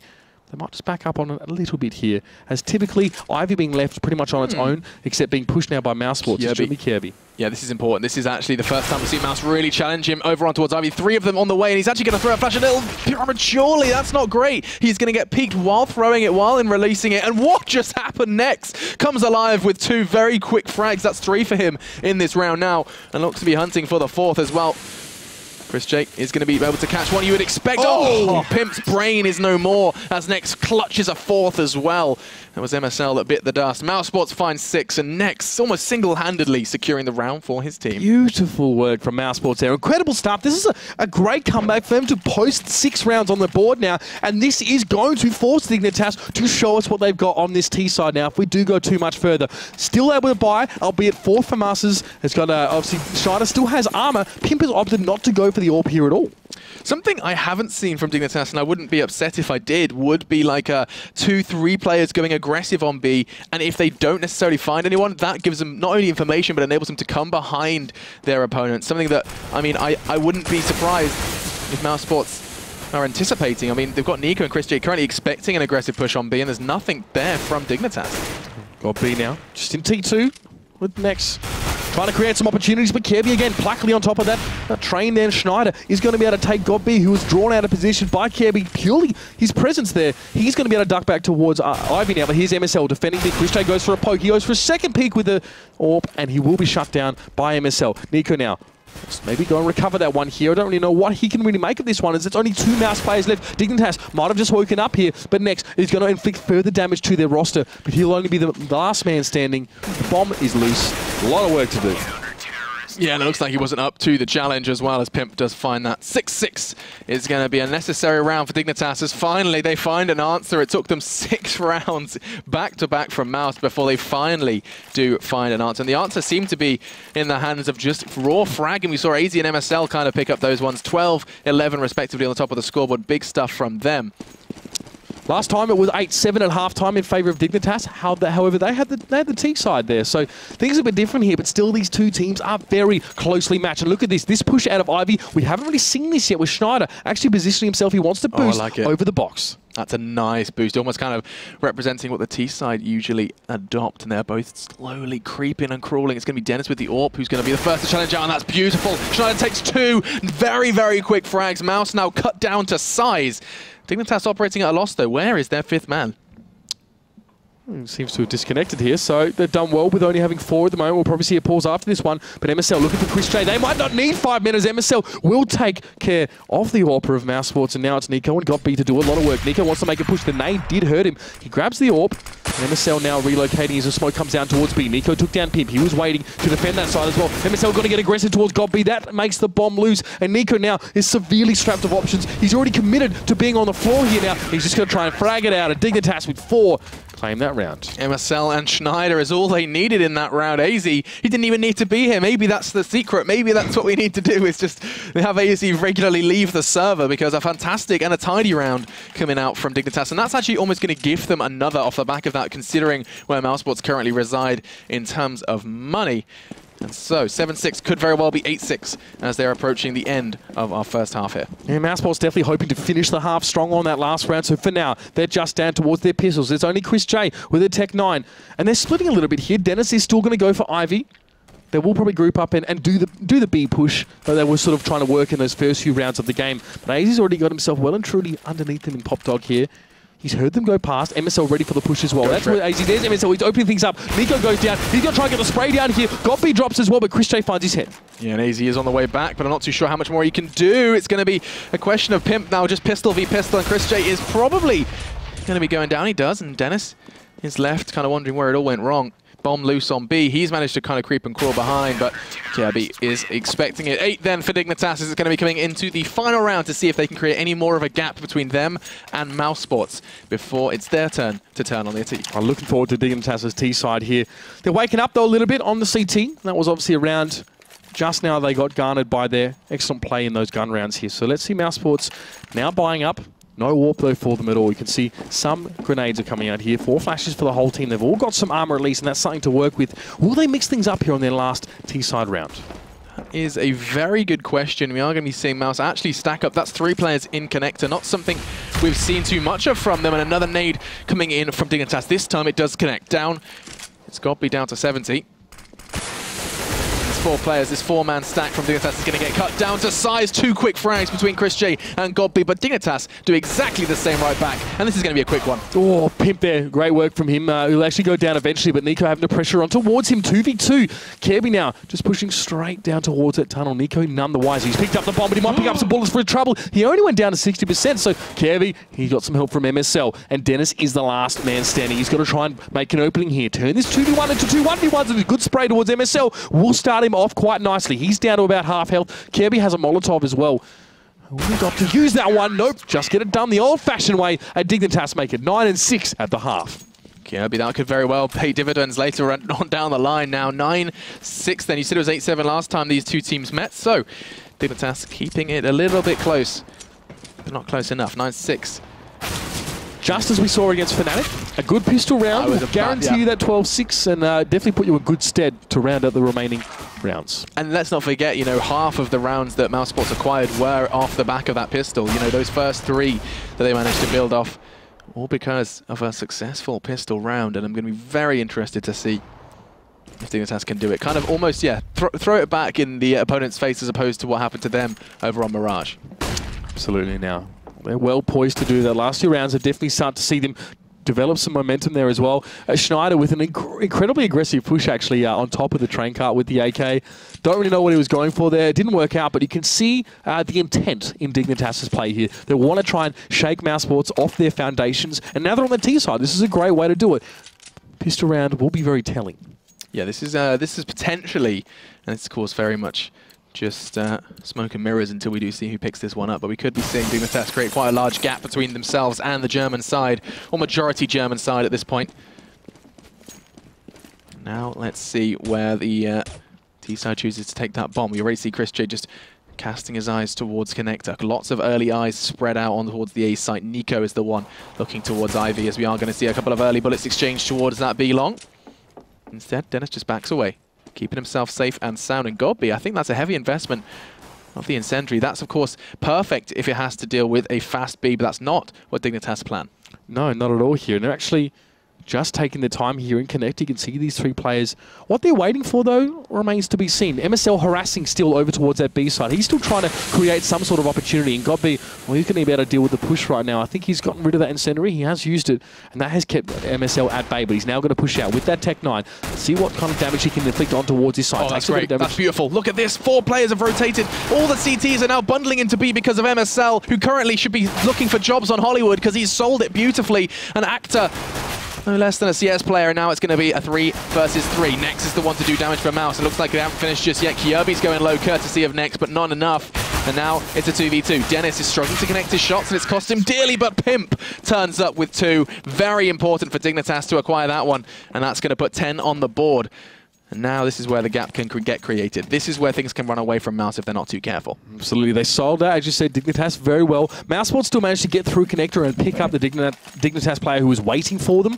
But it was once they got on towards the A side that things fell apart. Here we go now. 3 AKs being invested into by Dignitas. AZ going for the MAC-10. Definitely going to be bringing some firepower into this one. And Dennis, of course, has gone for the scout. Okay, quick smokes. That usually suggests you're going to be seeing an early offensive one towards the side. That's exactly what Dignitas are doing, just flooding in. They want to apply early pressure to mouz, but Kyobi may very well be stopped in his tracks if he's not too careful. It's Nico with his Deagle. Not going to be happening this time. AZ gets quick 2 with his MAC-10. That's 1200 in the pocket and a bomb down. So all things good in the hood for Dignitas now. And as they shred through this armoured CT side, that's only putting them in even better stead for the following round. The A stack definitely working out quite nicely here. And I don't know if really Dennis was able to be a factor in this round. He was watching B, so was Godby. And Godby wanted to go for that connector, but Smoke was there immediately from Dignitas to just lock him out of the site. And now they just sit back on this one as well. Dennis wants to hold that scout. That's the power of the T side on train is, you know, once the early flashes and smokes are thrown out, you can just get onto that site nice and quickly, especially against an under-armored and under-geared opponent. And we saw how quickly that round kind of took a turn for the worse for mouz. Actually, MSL and AZ, they're not too far on this hunt. I don't think they're going to quite find them in the nick of time, but so damn close to taking even further armor and weapons away. Even does, at the last second, catch Godby with his MAC-10. So even more money for him and even less for the boys in mouz. So yeah, still, Dennis does have that scout. I'll be interested to see what he does with it now. Dignitas again, they're not really changing their arsenal at all. It's a very clean round for them. Absolutely. So will they go for the hard A push yet again? It seemed to work out for them absolutely brilliantly last time. And honestly, mouz are in very much the same circumstances as they were before. But no, it's a push towards Ivy from long. Chris J will be out to meet him. Ooh. I don't think he has any boost potential here, so he's just going to sit behind this one and wait. But look at Dignitas. Yeah, 3 players stacked up as well as having the bomb there. You're kidding me. The Zeus does whistle out a shot. You can see Chris J holding that Zeus, and I think they almost heard it being equipped. They're just going to be bagging away, not interested in being electrocuted by Chris J just yet. And in the meantime, during this Ivy play, Schneider has put himself in pop dog. Smoked out, but there is a slight gap that would enable him to spot someone. I like that smoke from him, just giving himself a little bit of a peek. Kirby's going to join him. mouz have read this fairly well, actually. Everyone towards A, that's where the players are right now, as MSL will just start to move forward up through those trains here. Nico sitting back with the USP. Kirby opens up the account for Dignitas in this round, and Schneider will add to that. Nico, great little headshot towards AZ, but he's got so many people pushing towards him and no armor to protect him. But there's Nex trying to get involved, but just Chris J, the man with the Zeus. Can he put it to good use in this round? Dignitas look to be going up 12-6 here. I'd be intrigued to see if Pimp was to walk into his electric domain. Oh, he's considering it, but Pimp did just catch a little glimpse. And my mind was racing to try and find, what was the place where all the Greek gods resided? Do you remember? Like, it's got a name. Olympus? Mount Olympus? Yeah. Okay, there Olympus. We go. Yeah, okay. Because if it's like Zeus from Na'Vi had a Zeus, there'd definitely be some sort of Olympus joke there, but I'm going to go ahead and wait. I was actually hoping for the electric boogaloo joke. I got the connection there, but not to be. And unfortunately, that little investment there from mousesports not going to pay off. However, they can now buy themselves up some guns as well. A couple of silent step fours in the mix there for them. Plenty of smokes as well. We'll try and keep Dignitas at bay here. Yep, certainly a whole lot more M4A4 than we would have seen pre-patch. Still, a fair few, sticking with that A1 on both sides of things. And oh, hang on a second, Dignitas, what on earth is this? Godby is about to be tested, and he's not going to pass with flying colours. Just the one before Dignitas now swarm on in. MSL is going to be the man responsible for the plant, but Dennis could be responsible for something quite special here. He's creeping towards Kievi's location, finds the frag. In the meantime, Nico did the same, and mouz have just completely overrun Dignitas here on the B side. Nico shut them down so hard over on that B side as after they got that bomb down. Schneider looks to try and make amends in some way for this one, but he'll have to back away and hold on to his AK there. mousesports can stabilise now after losing that pistol. Well, I mean, they start a lot better start than the last half, where, of course, a few gun rounds passed them by without any score. Yeah, you're right. It was the first 5 that they previously acquired. This time it's just going to be the 3, but that is the power of the pistol, as we are going to be seeing those initial 3 thrown on. Puts Dignitas in good stead to acquire just 4 more now on that T side and pick up the victory. But mousesports, they have the beauty of the CT side in one way or in one respect, where it does enable them to just keep it chill, hold angles, and wait for the Dignitas boys to present something to them on between these two sites, between this battleground here on train. This is interesting. I like what Pimp's doing here. mouz aren't watching Ivy at all. They have no one there. They've actually pushed up so aggressively on that A side that they don't really have any contingencies for this area. Chris J, well, he may have to turn around and check that one in a moment. But mouz is trying to take ground away from Dignitas and force them into funneling into a negative situation, but I don't think they're going to provide them that. Not anytime soon, that's for certain. I feel like mouz is actually getting kind of anxious over towards B. You see Molotovs thrown out and everything, and that's all just because of course, you know, our resident actor, the Danish man at MSL. His presence alone, a couple of smokes and nades is all it needs to keep the B defenders at bay.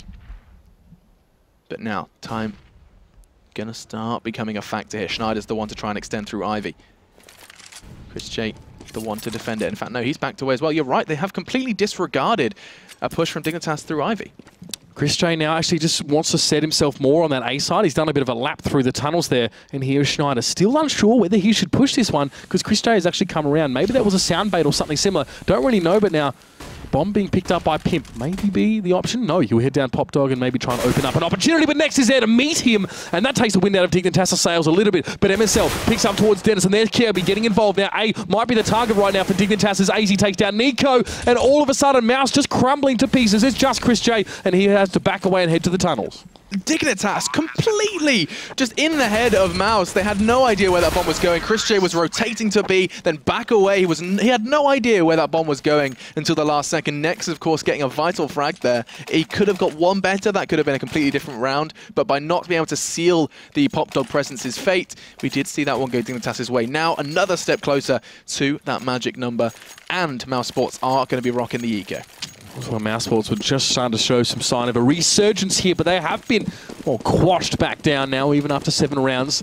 Dignitas with 3 to go here, and look again, pressuring towards Ivy. They have confidence in it this time, but Chris J and Nico are going to push this one as well. This could get ugly now, as he's pushing all the way up here with the pistols, but there's Schneider. He's going to take it down. Pimp is going to be destroyed, and there it is. Ivy taking control of, and that is an important milestone in this round for Dignitas, and A is open for the taking. And a lot of respect given to mouz, though, considering how they didn't immediately push out after those initial 2 frags. They slowed it down and just cautious of a potential 5-man stack to Ivy, but Dignitas are now closing in on the remaining 2, and they're not going to be too long for this. Well, just got B clutching onto his 5-7, but he's not getting up to any monkey business, and that's going to be then 2 now for Dignitas away from the Magic 16. Dignitas choosing a good time to actually commit to something on that Ivy side of the map and work onto A, but now mousesports, for the most part, can buy. From us there, of course, you see for Nico, it's not exactly pretty. Waiting to see buys. Chris J will go Glass Cannon as well with that orb. Okay, Glass Cannon. That shows that Chris J is starting to run out of ideas here. He's desperately trying to find an entry onto the side. We saw him be playing a whole lot around Ivy on the defensive side, and now he has found an answer. AZ now down. Schneider quickly burns Chris J in response, though. A solid Molotov, and he's pushing through that, though. He's trying to use it as some sort of cover, but no. Nico takes him out of the equation, and now looks like Pimp could be joining him any second now. Schneider's fluffed his lines, but there, Nico's going to be able to make up for it. He pushes towards MSL. That drops the bomb. Kirby on towards Nico, and Pip is staying alive with 4 points of health. He's the only man left for Dignitas now. It all rests on him. He has his orb, and all he needs is 2 good shots. That's 1. He's halfway there as God B does fall. And Dennis now trying to sit back. He will at least allow his team to breathe that sigh of relief without letting Dignitas go to that match point, but my God, it was close. So close, and Pimp seems to be a bit of a master of the P250 in this game, or in previous games as well. Never doubt the man when he's down. It does feel like he's sometimes getting into positions where you wouldn't want an AWP. Like, he's quite literally sometimes forgetting what role he has been told to fulfill, and that's going to happen as the growing pains of changing positions. And look at the buy from mousesports. They are desperate to continue to mount up some sort of victory here. You got the auto shotty for Chris J, an MP7, a UMP no less, and look at Nico's health already. Schneider again getting pretty greedy, a little bit aggressive now towards this part, but AZ is there. Nico thought he could jump on towards Schneider, but he can't. And this higgledy-piggledy buy for Mouse is not going to quite work out as AZ takes down Chris. It's Dennis with the orb. He has some armor at the very least, and there is God B as well with the UMP. But what can be done here for mousesports? It might be too little too late. Absolutely, Dennis. And God B, who has been a real advocate for the UMP, if ever you want someone to sell you an SMG, it's definitely going to be his weapon of choice, and we are going to see Dennis just narrowly get away with the AWP for now, taking AZ out of the Dignitas pool. Potentially find a second as well. Schneider now down as this round starting to come together. The bomb isn't down, so you can't forget, you can't write mousesports out of this round yet, despite looking pretty null. Look at this, Godby gets another one with the SMG. What on earth is taking shape here as both of them, remaining players for Mouse, have found 2 each? Pimp's got a lot of work to do here. He's shown us he can clutch, but now he's up against the AWPer in Dennis, and of course Godby has been doing damage to the rest of his teammates. And Pimp has to be careful about this one. Going to be is a great start here as well. We're going to go try and get the plant down as soon as possible. His vantage point here will be very interesting, and it will be very important as well. He does have Dennis on the rotate. Godby is staying at A, paying due diligence to that, but Pimp has allowed himself to get 2 1v1s now as a result. Yeah, or maybe, assuming he does try and get the peak on Dennis early on. I think he's got a good idea of where Dennis is going to be coming from. Godby's going to be coming from a similar location as well, but he's closing in. He's trying to make this very close quarters, and it's just beautiful. Pimp shuts it down. Mouse getting so damn close into securing their 9th, but no. Pimp shakes his head, picks up a 1v2, and puts 15 on the board for Dig. I mean, there was not enough information for Mouse to know really where Pimp was, so they can't pick 2 players into one and try and at least get some sort of trade out there. Pimp, beautiful stuff from the man there. And well, now match point is coming up for Team Dignitas. And this is all they need to do here, Alex. 1 more round. Mousesports falling, unfortunately, a long way short of what they would have liked to achieve in this game. This would be the biggest winning margin for Dignitas in their last 5 matches. Yeah, that's absolutely correct. I mean, it was like, what, 16-14, 16-14, then in like 19-16 overtime. These guys are no stranger to a close battle. And this one has started to make a little bit of a better outlook for Dignitas. And now they look to approach Ivy. Just Deagles and armor to their name. But that's not going to stop Mouse giving it their best shot. Chris J does most definitely give us that. That's 2. That's surely not a 3rd. Dennis does it for him. As now Mousesports, what is this? This is the Deagle party. Nico's the one to put the candle on the cake, and that's 9. Yeah, absolutely beautiful stuff there as well. You can see Mouse getting themselves some decent guns up there as well. Godby with an AWP in his hands, and Mousesports still showing some signs of life on the very precipice of losing this match now. Dignitas shaking their heads thinking, come on, man, we can't believe we fell to that one. But Chris J again showing a bit of flair there, and the damage was already done by the time he went down as well. And even, I think it was next getting his own Deagle shot in there. Lovely little set piece from Mousesports here. Still 6 rounds down. Let's see what they can do. Now, Dignitas keeping together for the most part here over on this side of the map. Yeah, I think that's going to be one that Dignitas are not going to remember in a hurry. I'll delete that one from their memory. As Dennis does take down MSL, and looking for a second as well. He knows there's a whole flood of terrorists coming towards his location, trying to find a bit of a safe haven. The smoke probably won't provide that, as they're just going to walk straight through. He's desperately cowering in the smoke, and he's not going to be able to take too much with him, just the one with his pistol. And Dignitas again looking to be falling a little flat. Pimp did manage to steal the AWP away from Dennis and trying to do some work with that one. Not going to happen. Godby shoots his toes off. And now just Gierby, Tech9, and now soon to be an AWP, as he is going to get away with his life. But for how long? So there are 2 players trained in this location. He's desperately trying to connect through the wall, but with 50 seconds left, 2 players on B, 1 on A, his options are limited. Yeah, you can see they definitely value messing with Mouse's economy more than saving that AWP at this stage, as Kirby looking for something there at upper. Almost saw the head there as well. Oh, there it is. Nico does go down. I don't know if really Kirby's going to go for too much more. I don't really know if he's going to be greedy that way. Nex is going to go looking for him, though, now. Kirby may have his back turned in this scenario. He had his knife out as well. Not going to help as Nex will secure that one for mousesports. 2 in a row for them now.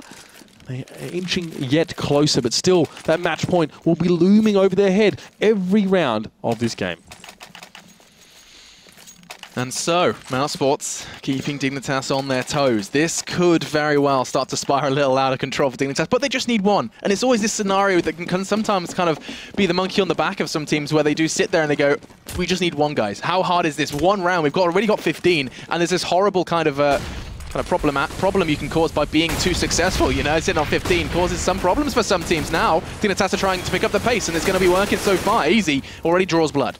Dignitas just rushing straight towards Mouse right now. They want to close the gap and they want to get the kills, but their MSL is going to be denied by Nico, who shuts him down. But the bomb is planted. That's the important part now. Is Kirby just going to sidle around through the smoke. A flash out from him as well as he sits on that bomb side. He'd love to get better position on mousesports, but Nico will be there to meet him. And only 2 players left for Dignitas now. Schneider drops and Pimp will get next, and he will get Got B as well. 2v1 situation. He's done it before. He can do it again. The bomb is down. Pimp with an order who gets his third. It's a 1v1 now. 7 points of health left. And we see Christo has to go for the defuse, but he gets the kill. And he can defuse that bomb. Had a key on him, luckily. But Pimp putting up some stiff resistance. Yeah, Pimp has been a master so far in just dealing with these high-pressure scenarios. A beautiful attempted comeback from him, though. 25 frags so far in this game, and that's an achievement in itself.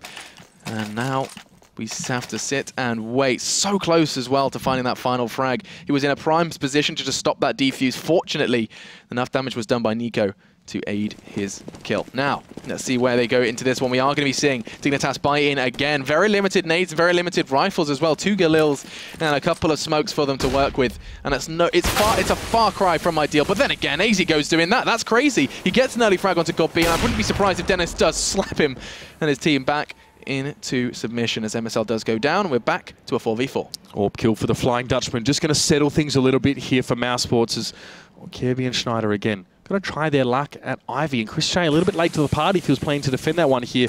Pimp also towards Connector, might be heading in that way. Chris J forced away a lot of bullet holes in those walls. He knows he's under pressure right now, but the 4v4 it is.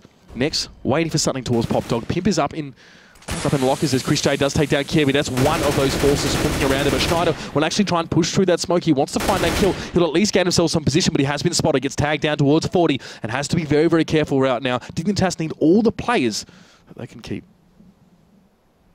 They are setting themselves up for a B, and I wouldn't be surprised if Dennis is going to make that call very, very soon. As soon as he catches just a whiff of the Danes, and he does do more than that, finds Pimp, and now just onto AZ to do it all. Nico was responsible for Schneider's death, and AZ on the top of that container is going to be very vulnerable, and Nico is the one to end it.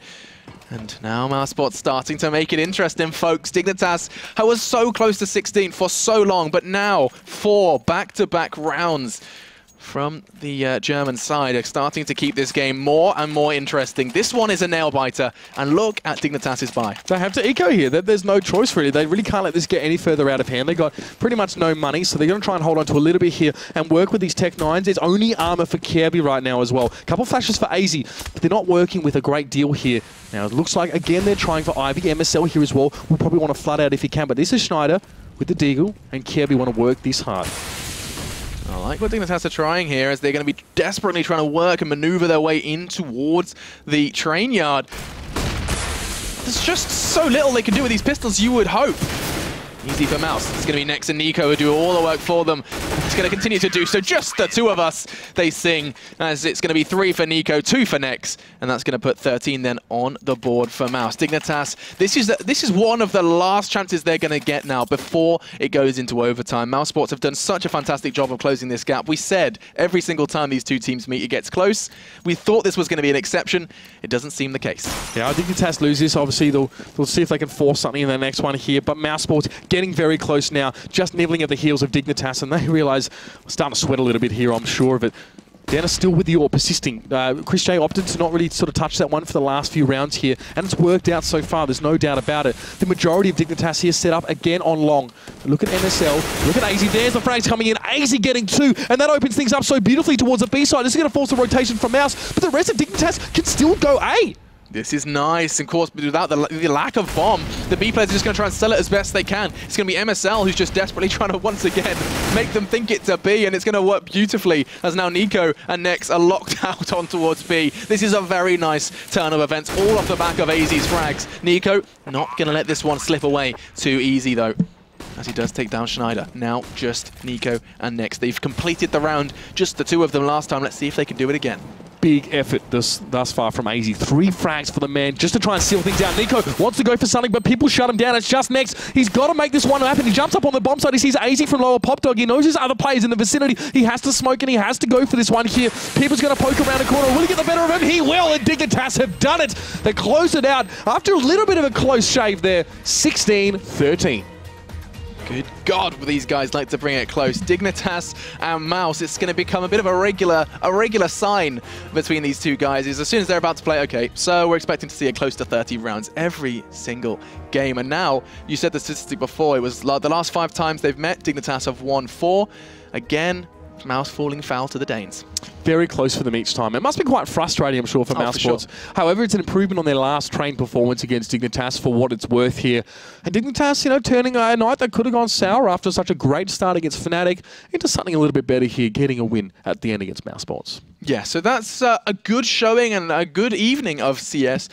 I'm starting to catch my breath now after what has been definitely an action-packed one. A lot of Danish teams showing up in this one. We saw TSM, of course, in their first game on Cobble up against Titan. They brought it so damn close, but a couple of easily avoidable mistakes from Titan did cost them that win. Yeah, disappointing to see that from them, of course, but the next game featured TSM versus mouz Sports on Dust 2, and again, mouz Sports, frustration for them, 2 games where they're getting these 13 rounds. They're getting close, you know, they're in the mix, you could say, with these teams, but Dust, they just sort of fell away right towards the end. Yeah, and with the course of the third game, we saw Dignitas on Mirage, a fantastic showing on their first half, but then really struggling to get things going to ignite anything special on their defensive side, with Fnatic picking up that win. And of course, if you have just tuned in, where have you been? You've missed all of the action, as we did just see Train go the way of Dignitas right down to the wire, 16-13.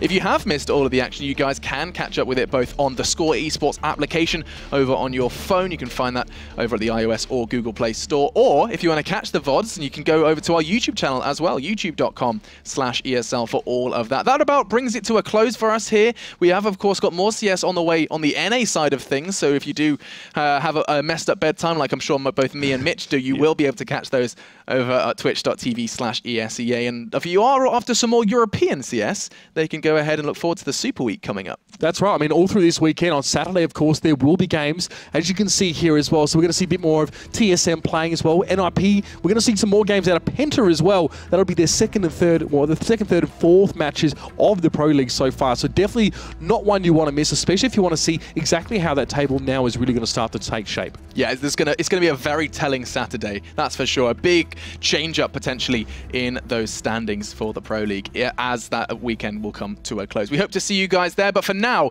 it's time for us